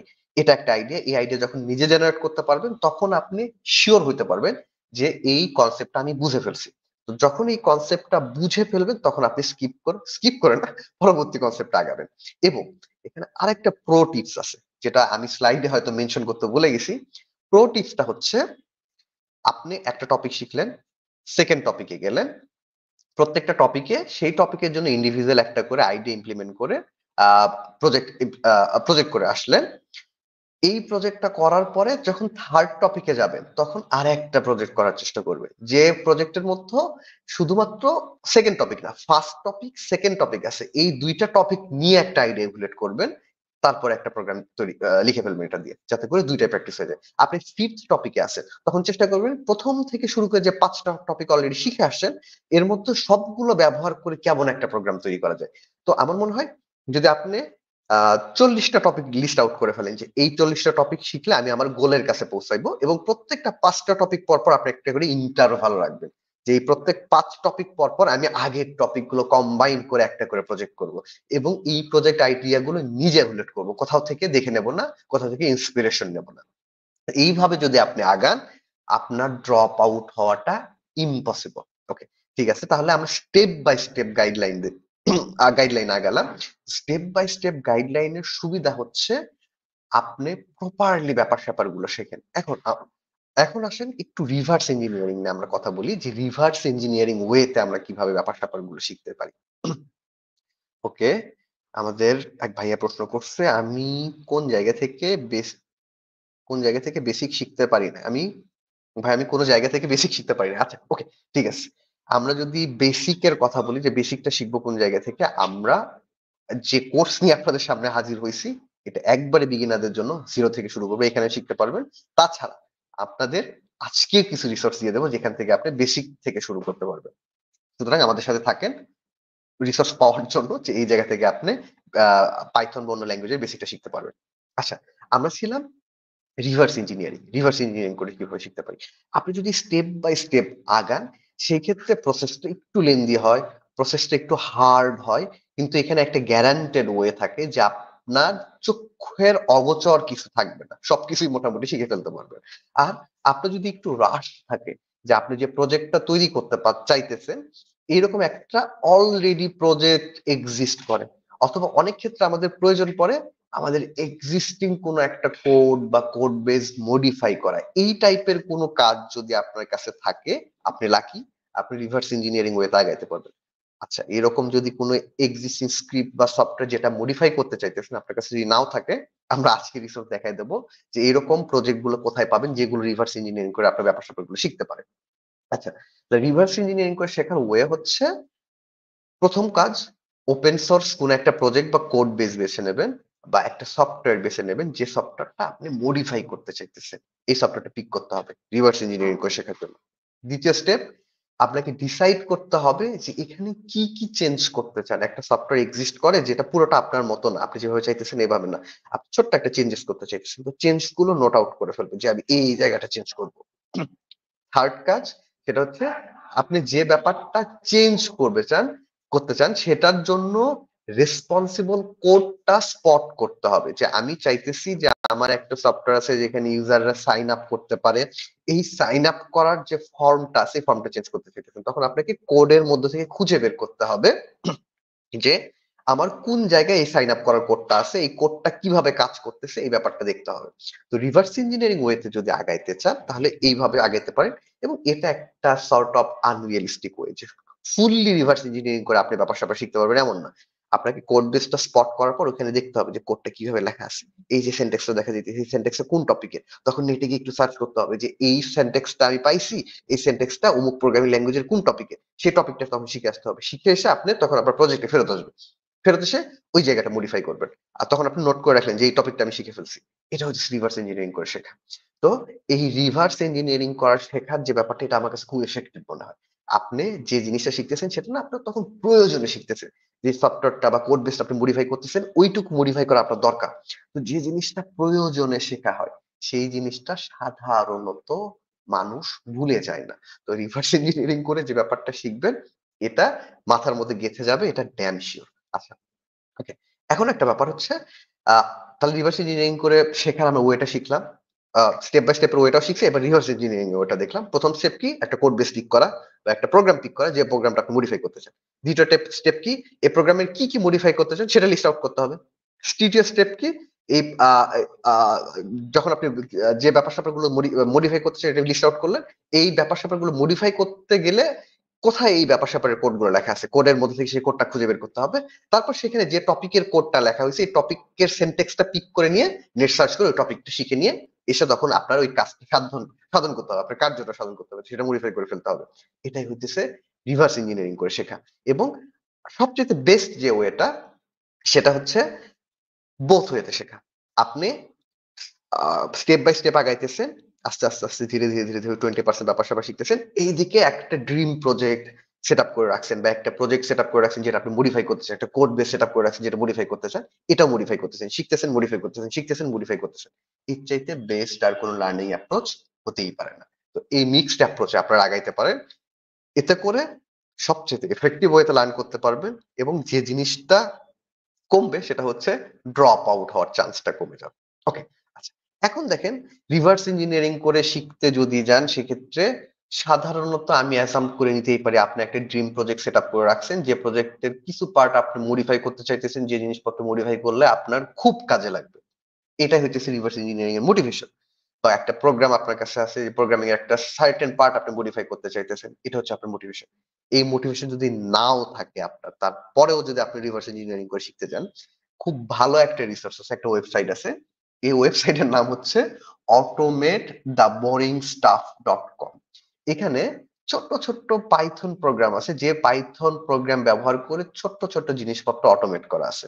হয়তো একটা স্ক্যাপার তৈরি করা আছে, অথবা একটা ফাইল রিনেমার তৈরি করা আছে, অথবা একটা রিসাইকেল বিন ক্লিনার তৈরি করা আছে।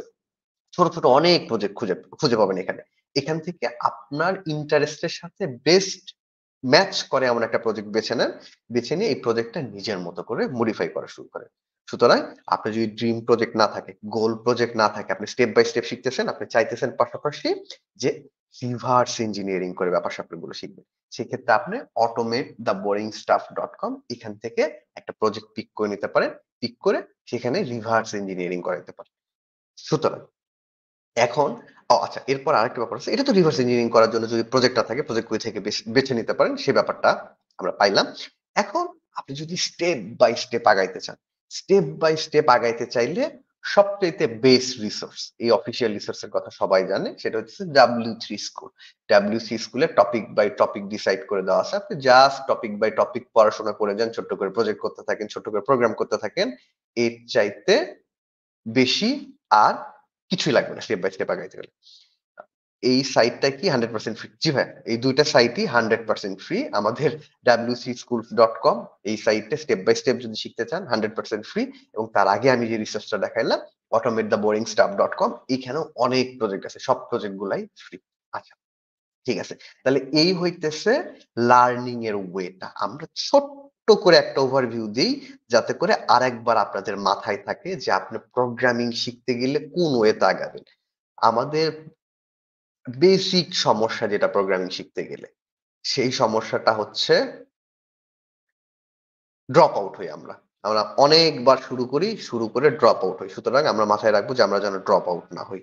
দ্বিতীয় ব্যাপার যেটা, সেটা হইতেছে আমরা ভুলে যাই। যেকোনো একটা টপিক শিখছি, ভুলে যাই। এই ভুলে যাওয়ার ব্যাপারটা আমরা মাথায় রাখবো।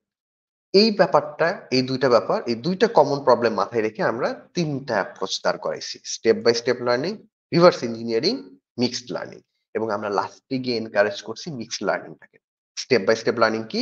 টপিক ডিসাইড করে একটার পর একটা, একটার পর একটা, একটার পর একটা টপিক কভার করে যাওয়া। রিভার্স ইঞ্জিনিয়ারিং কি?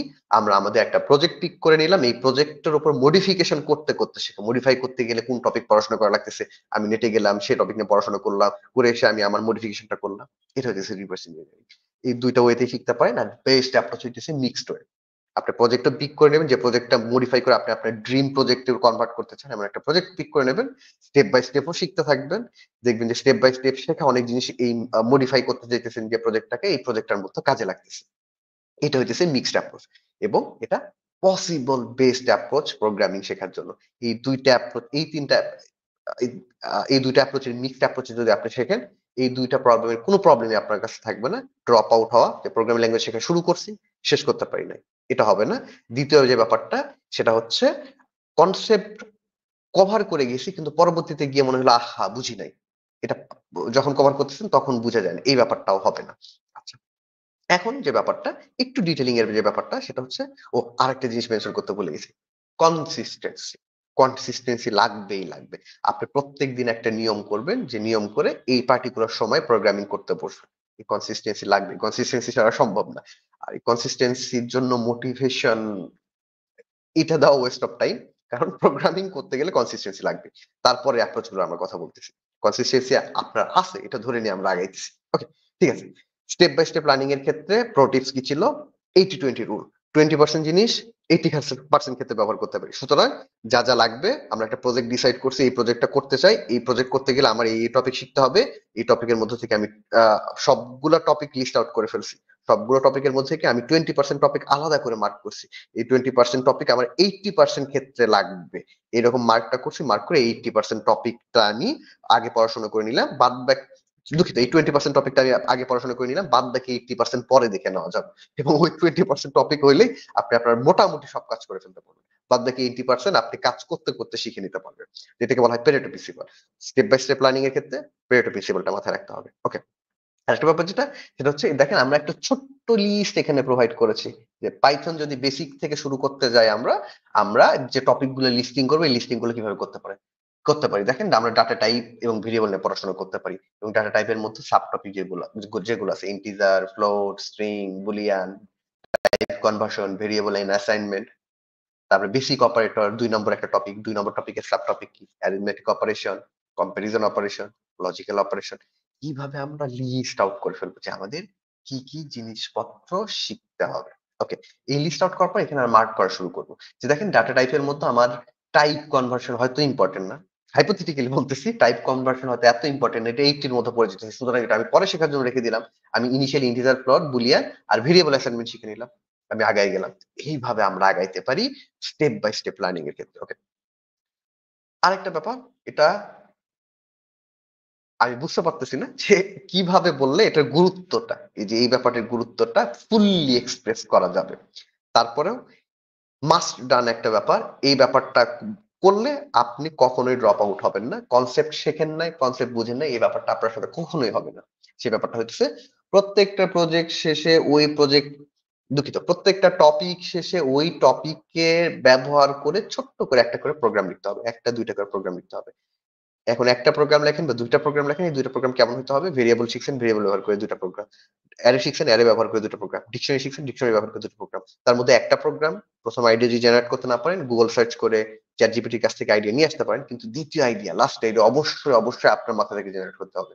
আপনার মাথা থেকে যখন একটা আইডিয়া জেনারেট হয়েছে যে অ্যারে ব্যবহার করে আমি এই কাজটা করে ফেলতে পারি, যে ভেরিয়েবল ব্যবহার করে এই কাজটা করে ফেলতে পারি, এটা যদি আপনার মাথা থেকে বের হয়, আপনি সার্টেন হইতে পারেন অ্যারে বা ভেরিয়েবলের আন্ডারস্ট্যান্ডিং এ আপনার কোনো ঝামেলা নাই। এবং আমরা মাঝে মধ্যেই ইলিউশনে থাকি, অ্যারে পড়াশোনা করি, ডিকশনারি পড়াশোনা করি, আমরা মনে করি আমরা বুঝে ফেলছি, কিন্তু আসলে বুঝি না। এটা একটা ব্যাপার। তারপরে হচ্ছে reverse engineering. Reverse engineering step তো বললামই। একটা ড্রিম প্রজেক্ট মডিফাই করতে করতে শেখা। স্টেপ গুলো কি কি? একটা প্রজেক্ট কালেক্ট করেন, সেই প্রজেক্টে কি কি চেঞ্জ করবেন ডিসাইড করেন। চেঞ্জ করার জন্য যেখানে যেখানে কোড এডিট করতে হবে কোড এডিট করতে যান। এডিট করতে গিয়ে যেখানে বুঝতেছেন না পারতেছেন না সেই ব্যাপারটা স্টাডি করে আইসা তারপর এডিট করে, এডিট করে আপনি আপনার প্রজেক্ট দাঁড় করান। সিম্পল ওয়ে, এটা হচ্ছে রিভার্স ইঞ্জিনিয়ারিং ওয়ে। এবং এখানে যে চ্যালেঞ্জটা ছিল, অনেকে রিভার্স ইঞ্জিনিয়ারিং ওয়ে করে ওয়েতে শিখতে যাবে, কিন্তু হয়তো ড্রিম প্রজেক্ট পাইতেছে না, যে এইটা আমার ড্রিম প্রজেক্ট বা এইভাবে হইতেছে, এই প্রজেক্টটা মডিফাই করলে আমি ব্যবসা শিখতে পারবো। তাদের জন্য একটা রিসোর্স, সেটা হচ্ছে automatetheboringstuff.com। এখানে আপনি অনেক ওপেন সোর্স পাইথনের ছোট ছোট প্রজেক্ট পাবেন, যে প্রজেক্ট গুলো আপনার ইন্টারেস্টের সাথে ম্যাচ করে এই প্রজেক্টটা পিক করে এখানে এডিট করা শুরু করেন। ওকে, তারপর স্ট্রেট ফরওয়ার্ড লার্নিং এর জন্য আমরা একমাত্র বেস্ট রিসোর্স অফার সাজেস্ট করছি আপনাদের, W3 school. Step by step পড়াশোনা করে যান, প্র্যাকটিস করে যান, ওই যে প্রত্যেকটা টপিক শেষে প্রজেক্ট করে যান, বা প্রজেক্ট টপিক শেষে দুইটা করে প্রোগ্রাম লেখেন। একটা হচ্ছে জেনারেটেড আইডিয়া, গুগল থেকে নিয়ে আসেন। সেকেন্ডটা নিজের মাথা থেকে বের করে লেখেন। এইভাবে আগান। আচ্ছা, এখন কিছু প্রো টিপস। প্রো টিপস যেটা না থাকলে এই যে এত ব্যাপার স্যাপার আমরা আলোচনা করলাম, এই ব্যাপার স্যাপারের কোনো কিছুই কাজে লাগবে না। আচ্ছা, আমরা একটু কমেন্ট সেকশনে যাই। আচ্ছা ভাইয়া, আপনি প্র্যাকটিক্যাল ভাবে দেখাবেন কিভাবে কোড লিখবো? জি ভাই।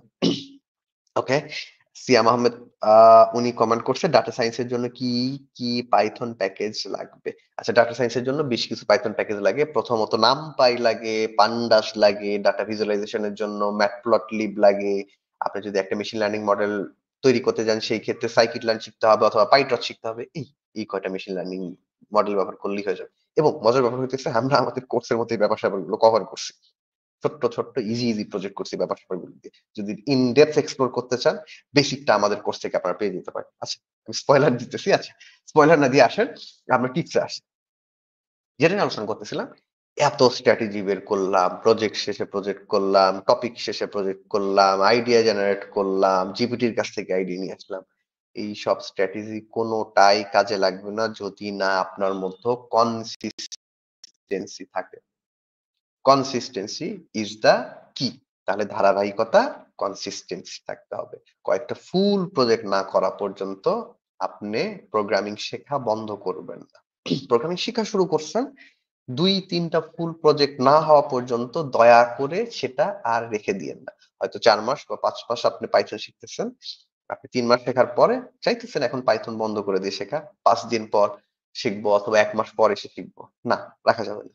মিনিমাম, মিনিমাম ২ টা ফুল প্রজেক্ট করতে হবে। না হলে কিচ্ছু মনে থাকবে না। তাহলে ফুল প্রজেক্ট করতে হবে।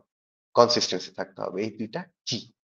আরেকটা ব্যাপার প্রো টিপস যেটা, সেটা হচ্ছে ল্যাঙ্গুয়েজের একটা ফ্লুয়েন্সির ব্যাপার আছে। যে ল্যাঙ্গুয়েজ কোড করতেছেন, আপনার মাথার মধ্যে আইডিয়া আছে, এই আইডিয়াটাকে কোডে ট্রান্সলেট করে ফেলতে পারতেছেন। কেউ তাড়াতাড়ি পারে, কারো এই আইডিয়াটাকে কোডে ট্রান্সলেট করতে একটু দেরি হয়। তো এখানে একটা প্র্যাকটিসের ব্যাপার আছে। যে আমার মাথার মধ্যে একটা আইডিয়া আছে যে এই প্রবলেমটা এইভাবে সলভ করতে হবে, এইভাবে কাজ করবে। কিন্তু কোড লিখতে গেলে হয়তো গুগল করা লাগতেছে বারবার, আটকে বসে আছে। তো এখানে একটা ফ্লুয়েন্সির দরকার আছে। এই ফ্লুয়েন্সি আসবে কেমনে করে? আপনি লিড কোডে সপ্তাহে মিনিমাম ২ টা করে প্রবলেম সলভ করতে পারেন। আচ্ছা, ওকে। আমাদের এক ভাইয়া প্রশ্ন করছে, ভাইয়া কি কি ফুল প্রজেক্ট করা যেতে পারে? আচ্ছা, ফুল প্রজেক্ট যেটা করা যেতে পারে সেটা হচ্ছে প্রথমত ড্রিম প্রজেক্ট সিলেক্ট করতে পারেন। একটা ই-কমার্স অ্যাপ বানাবেন, এটা করতে পারেন। একটা মেশিন লার্নিং প্রজেক্ট বানাবেন, এটা করতে পারেন। এই ধরনের ফুল প্রজেক্ট আইডিয়া ইভালুয়েট করে নেবেন এবং এটা একটু র‍্যান্ডম পিক না করে আপনার ইন্টারেস্টের সাথে একটু অ্যাসোসিয়েট করেন। যে আসলে মেশিন লার্নিং ভাল লাগে, ছবি নিয়ে ইমেজ ডিটেকশন নিয়ে কাজ করতে ভাল লাগে। এইজন্য আমি একটা ইমেজ ডিটেকশন এর অ্যাপ বানাইলাম।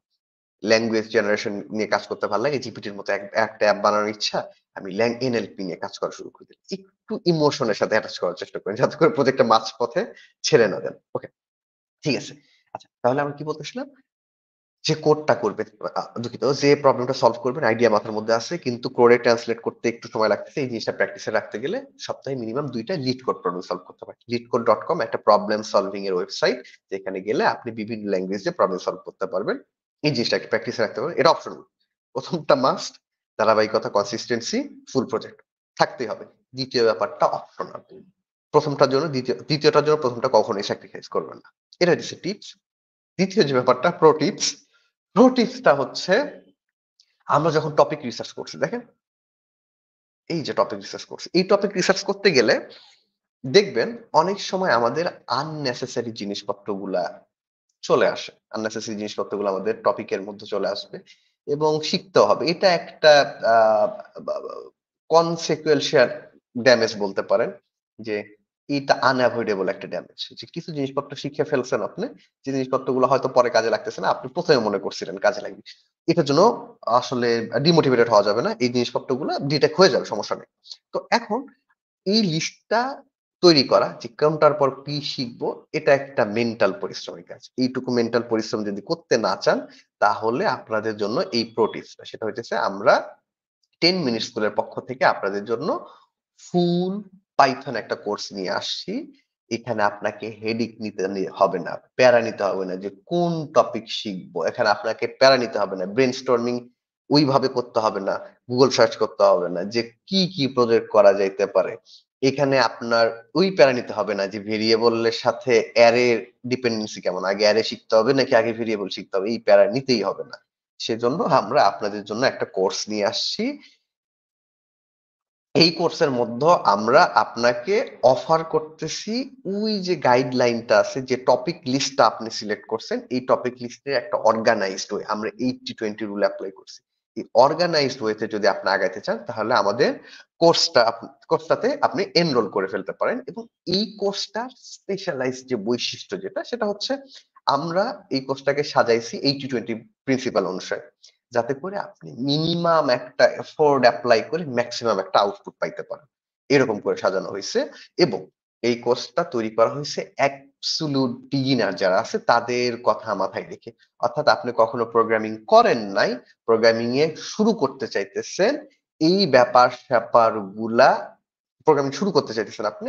এই এই স্টেটে থাকলেও এই কোর্সটা আপনাদের জন্য পারফেক্ট। মূলত বিগিনারদের ফোকাস করে এই কোডটা তৈরি করা হইছে এবং এই যে কয়েক ট্রিকের কথা বলে দিলাম, এগুলো আপনার মাথায় রাখতে হবে না। কারণ আমাদের প্রত্যেকটা কনসেপ্ট শেষে ওই কনসেপ্ট গুলো ব্যবহার করে ছোট প্রোগ্রাম আমরা তৈরি করছি। ৫ টা ৬ টা কনসেপ্ট কভার করছি। করার পর ৭ নম্বর ক্লাসে ৭ নম্বর যে ভিডিও আছে আমরা এখানে একটা প্রজেক্ট তৈরি করছি। যে প্রজেক্টে ১ থেকে ৫ নম্বর কনসেপ্ট গুলো ব্যবহার করে আমরা ৭ নম্বরের প্রজেক্টটা তৈরি করছি। তো এইগুলোর হেডেক নেওয়াই দরকার নেই। এই ব্যাপার-স্যাপার গুলোর প্যারা আমরা নিছি। আমরা এই প্যারা নিয়ে এই পুরো কোর্স ম্যাটেরিয়ালটা আপনাদের জন্য ডিজাইন করছি। এবং এখানে আরেকটা ব্যাপার আছে, সেটা হইতেছে আমাদের কোর্স শেষে আমাদের কোর্সে তো ফান প্রজেক্ট আছেই। ছোট ক্যালকুলেটর, ছোট টিক-ট্যাক-টো গেম, আমাদের এই ফান প্রজেক্ট গুলো তো অবশ্যই আছে। তার সাথে সিরিয়াস লেভেলের গোটাকয়েক প্রজেক্ট আছে। যে প্রজেক্ট গুলাতে আমরা মেশিন লার্নিং ব্যবহার করছি, আমরা ফেস ডিটেকশন করছি, আমরা ইমোশন ডিটেক্ট করছি, আমরা স্ক্র্যাপার বট তৈরি করছি যে বটটা ওয়েবসাইট স্ক্র্যাপ করে ডাটা এক্সট্রাক্ট করে নিয়ে আসতে পারে। এই কাজগুলো করছি।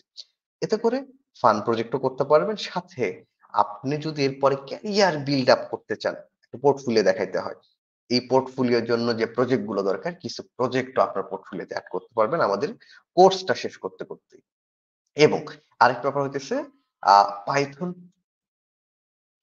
আরেকটা ব্যাপার হচ্ছে সেটা হচ্ছে আমরা যেহেতু বিগিনার ফ্রেন্ডলি একটা কোর্স তৈরি করছি, একবার বিগিনারদের কথা মাথায় রেখে, সুতরাং এই যে প্রজেক্ট গুলা তৈরি করছি, এই প্রজেক্ট গুলো একেকটা একেক ডোমেইনের প্রজেক্ট। কোনটা মেশিন লার্নিং এর প্রজেক্ট, কোনটা ডেস্কটপ অ্যাপ্লিকেশন, কোনটা গেম। তো এখন আপনি এই পুরো কোর্স করতে এক্সপ্লোর করতে পারবেন যে আপনি ইন্টারেস্টটা কোনটাতে ফিল করতেছেন। আপনি মেশিন লার্নিং এ কাজ করতে ইন্টারেস্ট ফিল করতেছেন, আপনি প্রবলেম সলভিং করতে ইন্টারেস্ট ফিল করতেছেন, ডেস্কটপ অ্যাপ তৈরি করতে ইন্টারেস্ট ফিল করতেছেন। এই ব্যাপারটা না আমাদের কোর্স শেষ কোর্স করতে আপনি এক্সপ্লোর করতে পারবেন। তো মোটামুটি কোর্স শেষ করতে আপনি একটা ডিসিশনে উপনীত হতে পারবেন যে আপনি পাইথন ব্যবহার করে কি করতে চান। Data analysis, data scientist, machine learning, desktop application developer, problem solver, এই ব্যাপার-স্যাপার গুলো আপনি কোর্স শেষ করতেই ডিসিশনটা নিয়ে ফেলতে পারবেন। আচ্ছা, আমাদের আরেকটা কমেন্ট আসছে ফাতিমা রহমান। উনি কমেন্ট করছেন, "অটোমেশন করার জন্য পাইথন কি উপযোগী?" অটোমেশন করার জন্য, স্ক্রিপ্টিং করার জন্য, প্রসেস অটোমেশন করার জন্য পাইথনের বিকল্প কোনো ল্যাঙ্গুয়েজ চিন্তা করে বের করা যাবে, কিন্তু আসলে টাফ। অর্থাৎ মোটামুটি এর কম্পিটিটর কেউ নাই অটোমেশন টাইপের কাজের জন্য। Automation, machine learning, data science এই কাজগুলোর ক্ষেত্রে। ওকে। আচ্ছা, মনে হয় উনি আনসার পেয়ে গেছেন। আচ্ছা, আমরা ফান প্রজেক্ট করব, সিরিয়াস লেভেলের প্রজেক্টও করব এবং প্রত্যেকটা প্রজেক্ট আলাদা ডোমেইনে হওয়ার কারণে আপনি ডিসিশন নিতে পারবেন যে আপনি ক্যারিয়ারটা কোন দিকে আগায় নেবেন। এবং আরেকটা ব্যাপার সেটা হচ্ছে আমাদের কোর্স শেষে আমরা একটা করে গাইডলাইন দিয়ে দেব। আপনি যে ফিল্ডে যেতে চান। ওয়েবে, মেশিন লার্নিং এ, মোবাইল অ্যাপ্লিকেশন ডেভেলপমেন্ট এ, ডাটা অ্যানালাইসিস এ, যে ফিল্ডে যেতে চান, আমরা প্রত্যেকটার জন্য গাইডলাইন ভিডিও দিয়েছি, গাইডলাইন প্রোভাইড করেছি যে আপনি যদি ওয়েবে যাইতে চান তাহলে এই ফ্রেমওয়ার্ক শিখতে হবে, এই লাইব্রেরি শিখতে হবে, এইটার পর এটা শিখবেন, এই গাইডলাইন দেওয়া আছে। আপনি যদি ডাটা অ্যানালাইসিস এ যাইতে চান তাহলে এই ডাটা অ্যানালাইসিস এর জন্য এই লাইব্রেরি শিখতে হবে, এই যে ডাটা ক্লিনিং এর প্রসেস এইটা, এই স্টেপে এইভাবে আগাবেন। এই গাইডলাইন গুলো আমরা আমাদের কোর্সে দিয়ে দিয়েছি যাতে করে আপনি আমাদের কোর্সটা শেষে ক্যারিয়ারের একটা কিক স্টার্ট নিতে পারেন। তো এটাই হইতেছে আ আ আমাদের কোর্সের ব্যাপার-স্যাপার। সুতরাং এটা হইতেছে আমাদের কোর্সের ব্যাপার-স্যাপার। সুতরাং আমরা আজকে যে ব্যাপার-স্যাপারগুলো নিয়ে আলোচনা করলাম, এটা মূলত একটা সাইকোলজিক্যাল এনালাইসিস ছিল যে আপনাদের জন্য এই কোর্সটা আমি কিভাবে ডিজাইন করছি। আমি নিজে প্রোগ্রামিং শিখতে গেলে কি ঝামেলাগুলো ফেস করছি। আমি যদি আবার প্রোগ্রামিং শেখা শুরু করতাম, আমি কি ওয়েতে আগাইতাম, আমি কোথায় সময় নষ্ট করছি, আমি স্টেপ বাই স্টেপ প্রোগ্রামিং শিখে সময় নষ্ট করছি বা রিভার্স ইঞ্জিনিয়ারিং করে কখনো একটা ব্যাপার শিখেছি, যে ব্যাপারটা আসলে ফ্রুটফুল হয়েছে কিন্তু বুঝি নাই, পরবর্তীতে বুঝতে পারছি। এই ব্যাপার-স্যাপারগুলো নিয়ে আমরা আলোচনা করলাম আমাদের আজকের এই লাইভ ক্লাসটাতে। ওকে। তাহলে আশা করি আপনারা আজকের ক্লাসে বুঝতে পারছেন যে প্রোগ্রামিং জিনিসটা কি? প্রোগ্রামিং দিয়ে কি করা সম্ভব? ক্যারিয়ারে আপনি কি করতে পারবেন? এবং এটাও শিখতে পারছেন যে যদি শিখতে চান তাহলে কিভাবে শিখবেন? এবং আরেকটা গুরুত্বপূর্ণ জিনিস আপনাদের সাথে শেয়ার করছি যে ল্যাঙ্গুয়েজ স্পিকটা করবেন কিভাবে? এই ব্যাপারটা শেয়ার করছি এবং লাস্টে গিয়ে আমরা আমাদের কোর্সের একটা ব্যাপার-স্যাপার যে কোর্সটা নিয়ে আসছি আপনাদের কাছে, এই কোর্সটা প্রেজেন্ট করছি আপনাদের কাছে এবং এই কোর্সটা স্পেশালিটি কি? এই ব্যাপার-স্যাপারগুলো এক্সপ্লেইন করছি আপনাদের কাছে। এবং আজকে আমাদের এই লাইভ থেকে যারা আমাদের এই কোর্সটাতে জয়েন করবে তাদের জন্য স্পেশাল একটা ডিসকাউন্ট থাকবে। আপনারা কমেন্ট সেকশন চেক করতে পারেন আমাদের Facebook বা YouTube যেখান থেকে লাইভটা দেখতেছেন, এখানকার কমেন্ট সেকশনটা চেক করেন। আপনাদের জন্য স্পেশাল একটা ডিসকাউন্ট আছে। ওকে। এখন আমরা একটু আচ্ছা, আপনাদের সবার পাইথন জার্নির জন্য শুভকামনা। এইটুকু ছিল আমাদের ক্লাসের ব্যাপার-স্যাপার। এখন যদি আপনাদের কোনো Q&A সেকশন থাকে, আপনাদের যদি কোনো প্রশ্ন থাকে মনে, এই ব্যাপার-স্যাপার গুলো আমার সাথে শেয়ার করতে পারেন, প্রশ্নগুলো বলতে পারেন। আমরা এই কনফিউশন গুলো, এই ডাউট ক্লিয়ার এর ব্যাপার-স্যাপার গুলো করতে পারি। ওকে, ঠিক আছে। ওকে, ফাতেমা রহমান উনি প্রশ্ন করেছেন, "আমি ইংলিশে তেমন ভালো না, তাহলে কি পাইথন পারবো?" আচ্ছা, আপু আমাদের এই কোর্স তৈরি করার মোটিভেশনটাই ছিল এইটা যে ইংলিশে অনেক অনেক কোর্স এভেইলেবল যেখানে আসলে ইফেক্টিভ ভাবে পাইথন শেখা যায়। বাংলায় well organised, beginner friendly Python কোর্সটা এভেইলেবল ছিল না। এই নিড থেকেই আমরা আসলে এই কোর্সটা তৈরি করছি। সম্পূর্ণ বাংলায় তৈরি করছি এবং মূলত এটাই কনসিডারেড ছিল যে যারা বাংলা ভাষাভাষী আছেন, ইংলিশে দক্ষতা ওইভাবে নাই। ইংলিশের তাদের জন্য এই কোর্সটা মূলত প্রিপেয়ার করা হয়েছে। সুতরাং ইংলিশের আ ডেপথ নলেজ আমাদের ক্ষেত্রে প্রয়োজনই নাই। আমরা বাংলাতেই এই কোর্স করে পাইথন শিখতে পারবো। ওকে, গেম ডেভেলপারের জন্য কোন প্রোগ্রামিং ল্যাঙ্গুয়েজ ভালো? ওকে, গেম ডেভেলপমেন্ট যদি করতে যান সেই ক্ষেত্রে প্রোগ্রামিং ল্যাঙ্গুয়েজের আগে আপনি একটু এইটা ঘেঁটে বের করার চেষ্টা করবেন যে আমরা যেমন ওয়েব ডেভেলপমেন্ট বা মেশিন লার্নিং করতে গেলে ফ্রেমওয়ার্ক এবং লাইব্রেরি খুঁজি, গেম ডেভেলপমেন্টের জন্য সেই ক্ষেত্রে গেম ইঞ্জিন খোঁজা হয় যে কোন গেম ইঞ্জিনটা শিখতে পারবেন। তো বেশ কিছু গেম ইঞ্জিন আছে যেমন হচ্ছে ইউনিটি যদি শিখতে চান তাহলে সি শার্প শিখতে পারেন। আমাদের গো ডট আছে, আমাদের পাই গেম আছে। গো ডট পাই গেম হচ্ছে পাইথনে। তাহলে প্রথমে ডিসাইড করেন কোন গেম ইঞ্জিনটা শিখবেন। যদি ইউনিটি শিখেন তাহলে সি শার্প শিখেন। যদি পাই গেম বা গো ডট শিখতে চান তাহলে পাইথনে শিখেন। এটা হচ্ছে গেম ডেভেলপমেন্টের গাইডলাইন আরকি। ওকে, ওকে। আপনাদের যদি আর কোনো প্রশ্ন থাকে জিজ্ঞেস করতে পারেন। লিঙ্কটা প্লিজ স্যার। ওকে, আচ্ছা। লিঙ্কটা আমাদের কমেন্ট সেকশনে আছে। কমেন্ট সেকশন থেকে আপনারা এনরোল করে ফেলতে পারেন। আপনাদের জন্য স্পেশাল ডিসকাউন্ট আছে। এই লিঙ্ক থেকে যদি আপনারা এনরোল করতে পারেন। আচ্ছা, আনরিয়াল গেম ইঞ্জিন। ওকে, হ্যাঁ, আনরিয়াল গেম ইঞ্জিন শিখতে পারেন। এবং এখানে আরেকটা ব্যাপার কনসিডার করা দরকার। সেটা হইতেছে গেম ডেভেলপারদের কিন্তু ক্লাসিফিকেশন থাকে। ইন্ডি গেম ডেভেলপার হয়, আবার টিমে কাজ করে এমন গেম ডেভেলপার হয়। তো আনরিয়াল ইঞ্জিন সাধারণত ইন্ডি গেম ডেভেলপার ইউজ করেন না। যারা বড়, বড় টিমে কাজ করেন, তারা আনরিয়াল ইঞ্জিনে কাজ করে। তো সুতরাং আপনি যদি গেম ডেভেলপার হয়ে জব মার্কেটে এন্ট্রি নিতে চান, ঠিক আছে আনরিয়াল ইঞ্জিন গুড এনাফ। কিন্তু আপনি যদি একা গেম বানায়া সেই গেমটা রিলিজ দিতে চান, সেক্ষেত্রে আমার মনে হয় একটু লাইট ওয়েট গেম ইঞ্জিন গুলো চুজ করা আপনার জন্য বেটার। আমাদের পাইগেম বা গোডট এর মতো গেম ইঞ্জিন গুলো চুজ করা বেটার। ওকে? আরেকটা প্রশ্ন হচ্ছে একদম পাইথন এক্সপার্ট হইতে কতদিন সময় লাগতে পারে? ওকে, আচ্ছা। এখন ব্যাপারটা হচ্ছে আপনি পাইথনে এক্সপার্ট কিনা এই ব্যাপারটা সাবজেক্টিভ। এটা ডিসাইড করবে করা যাবে এইভাবে যে আপনি পাইথনে কি করতে চাইতেছেন। মেশিন লার্নিং যদি করতে চান তাহলে একরকম সময় লাগবে। ওয়েব ডেভেলপমেন্ট যদি করতে চান তাহলে অন্যরকম সময় লাগবে। আপনি যদি আ আ গেম তৈরি করতে চান তাহলে আবার অন্যরকম সময় লাগবে। তবে আমি এটা বলতে পারি আমাদের কোর্সে যদি আপনি এনরোল করেন, আমাদের কোর্সের স্ট্যাটিস্টিক অনুসারে আপনি মোটামুটি ১ম ১০ থেকে ১৫ দিনের মধ্যে ১ম প্রোগ্রাম তৈরি করতে পারবেন এবং আমরা আমাদের আ কোর্সটা শেষ হইতে আমাদের প্রায় ৫৫ টার মতো ভিডিও লেকচার আছে।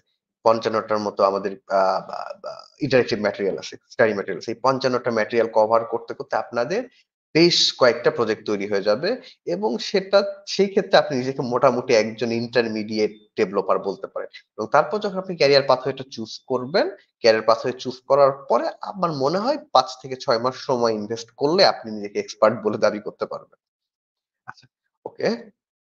তাহলে আপনাদের যদি আর কোনো প্রশ্ন থাকে জিজ্ঞাসা করতে পারেন। আর না হলে আমরা আমাদের আজকের ক্লাসটা র‍্যাপ আপ করে ফেলতে পারি। ওকে, মোবাইল দিয়ে কি পাইথন শেখা যাবে? ওকে, হ্যাঁ, মোবাইল দিয়েও পাইথন শেখা যাবে। তবে এটা রিকমেন্ডেড না। মোবাইল দিয়ে পাইথন শেখা যাবে, রান করতে পারবেন, শিখতেও পারবেন। তবে আমার সাজেশন হইতেছে দয়া করে একটা পিসি যেকোনো একটা কনফিগারেশন এ পিসি একটু ম্যানেজ করার চেষ্টা করুন। তাতে করে আপনার সময়ের ওয়েস্টেজটা কম হবে এবং লিমিটেশনটা কম থাকবে। ওকে। তাহলে এইটাই ছিল আমাদের আজকের লাইভ ক্লাস। আপনাদের সবার জন্য শুভকামনা। আশা করি আজকের লাইভের পরে আপনারা গাইডলাইনটা পেয়ে গেছেন যে প্রোগ্রামিং ল্যাঙ্গুয়েজ হিসেবে কোন প্রোগ্রামিং ল্যাঙ্গুয়েজটা চুজ করবেন। এটার একটা ম্যাট্রিক্স পেয়ে গেছেন। সুতরাং একটা ল্যাঙ্গুয়েজ চুজ করে ফেলেন। আপনার গাইডলাইন পেয়ে গেছেন। যদি পাইথন চুজ করেন আগাবেন কিভাবে? পাইথনে যদি শেখা শুরু করতে চান, পাইথনে জাম্প করে ফেলেন এবং যদি হেড আ বা এই হেডিংটা নিতে না চান যে আমি রিভার্স ইঞ্জিনিয়ারিং করে শিখবো নাকি স্টেপ বাই স্টেপ শিখবো, আমার কখন ফুল প্রজেক্ট করতে হবে, কখন ছোট্ট প্রজেক্ট করতে হবে, আমাদের কোর্সে এনরোল করে ফেলতে পারেন। আচ্ছা, ওকে। আমাদের আরেকটা ছোট্ট প্রশ্ন আসছে, দেখি। আ আরিফ হোসাইন উনি জিজ্ঞেস করেছেন, পাইথন দিয়ে কি ফ্রন্ট এন্ড ডেভেলপমেন্ট করা যায়? জি, পাইথন দিয়ে এখনো ফ্রন্ট লাইন ডেভেলপমেন্ট করা যায়। যদি single page application Arif Hossain সাহেব উনি যদি এটাই মিন করে থাকে সিঙ্গেল পেজ অ্যাপ্লিকেশন তৈরি করতে থাকেন তাহলে পাইথনের জাভাস্ক্রিপ্ট ইন্টারপ্রেটার আছে যেটা দিয়ে ফুল ফ্লেজ সিঙ্গেল পেজ অ্যাপ্লিকেশন তৈরি করা যায়। তাছাড়া যদি ওয়েব ডেভেলপমেন্ট করতে যান জ্যাঙ্গোর মতো ফ্রেমওয়ার্ক আছে, ফ্লাস্কের মতো ফ্রেমওয়ার্ক আছে যেগুলা দিয়ে ওয়েব ডেভেলপমেন্টের খুব প্রসিদ্ধ জিনিসপত্র তৈরি করা হয়েছে। আমাদের কোরা, তারপর হচ্ছে আপনাদের স্ট্যাক ওভারফ্লো, তারপর হচ্ছে আপনাদের YouTube এইরকম প্রজেক্টের ব্যাকএন্ড গুলো এইরকম এই পাইথনের এই ল্যাঙ্গুয়েজ এবং এই ফ্রেমওয়ার্ক দিয়ে তৈরি করা হয়েছে। সুতরাং ওয়েব ডেভেলপমেন্টের ক্ষেত্রে বা ফ্রন্ট এন্ড ডেভেলপমেন্টের ক্ষেত্রে পাইথন হইতেছে পারফেক্ট একটা চয়েস। আচ্ছা, লাস্ট কোয়েশ্চেন ভাই, পাইথনের কাজ পেতে হলে ফুল স্ট্যাক ডেভেলপার হতে হবে? না, পাইথনের কাজ পেতে হলে ফুল স্ট্যাক ডেভেলপার হতে হবে না। পাইথনের কাজ আপনি ফুল স্ট্যাক ডেভেলপার হয়েও পেতে পারেন, গেম ডেভেলপার হয়েও পেতে পারেন, ডাটা অ্যানালিস্ট হয়েও পেতে পারেন, প্রসেস অটোমেটর হয়ে পেতে পারেন। বরং এই ক্ষেত্রে কম্পিটিশন আরো কম। আপনি যদি প্রসেস অটোমেশন নিয়ে কাজ করতে যান দেখবেন যে খুব অল্প মানুষের প্রসেস অটোমেশন নিয়ে কাজ করতেছে। সেই ক্ষেত্রে পাইথন একটা আ আ আ কাজ পেতে পারে আপনি যদি ফ্রিল্যান্সিং মার্কেট প্লেসে যাইতে চান বা আউটসোর্সিং এ যাইতে চান, সেক্ষেত্রে এটা একটা হ্যাকি একটা ওয়ে হইতে পারে যে প্রসেস অটোমেশন বা ডাটা অ্যানালিসিস টাইপের কাজ, যে কাজগুলো অল্প মানুষজন করতেছে, এই টাইপের একটা স্কিল শিখে জাম্প করা। এগুলো কিন্তু আবার হাই পেইড কাজ। ওকে, ঠিক আছে? আমাদের আর কোনো প্রশ্ন আছে কি? ওকে। পাইথন দিয়ে কি অ্যাপ ডেভেলপমেন্ট করা যায়? ওকে, হ্যাঁ, পাইথন দিয়ে অ্যাপ ডেভেলপমেন্ট করা যায়। আমাদের কিউই নামের একটা ফ্রেমওয়ার্ক আছে। আমরা কিউটি কিট নামের একটা ফ্রেমওয়ার্ক আছে। আমাদের কিন্টার বা টিকিন্টার নামের একটা ফ্রেমওয়ার্ক আছে। এগুলা দিয়ে ক্রস প্ল্যাটফর্ম অ্যাপ্লিকেশন তৈরি করা যায়। আমরা আমাদের এই কোর্সে কিন্টার ব্যবহার করে অ্যাপ্লিকেশন তৈরি করে দেখিয়েছি। আপনারা ছোট গোটাকয়েক অ্যাপ্লিকেশন এবং গেম তৈরি করা শিখতে পারবেন আমাদের কোর্সে এনরোল করলে। যেখানে আমরা টিকিন্টার দিয়ে এই ছোট অ্যাপ্লিকেশন গুলো তৈরি করছি। মোবাইল অ্যাপ এবং ডেস্কটপ অ্যাপ তৈরি করেছি। ওকে, ডান।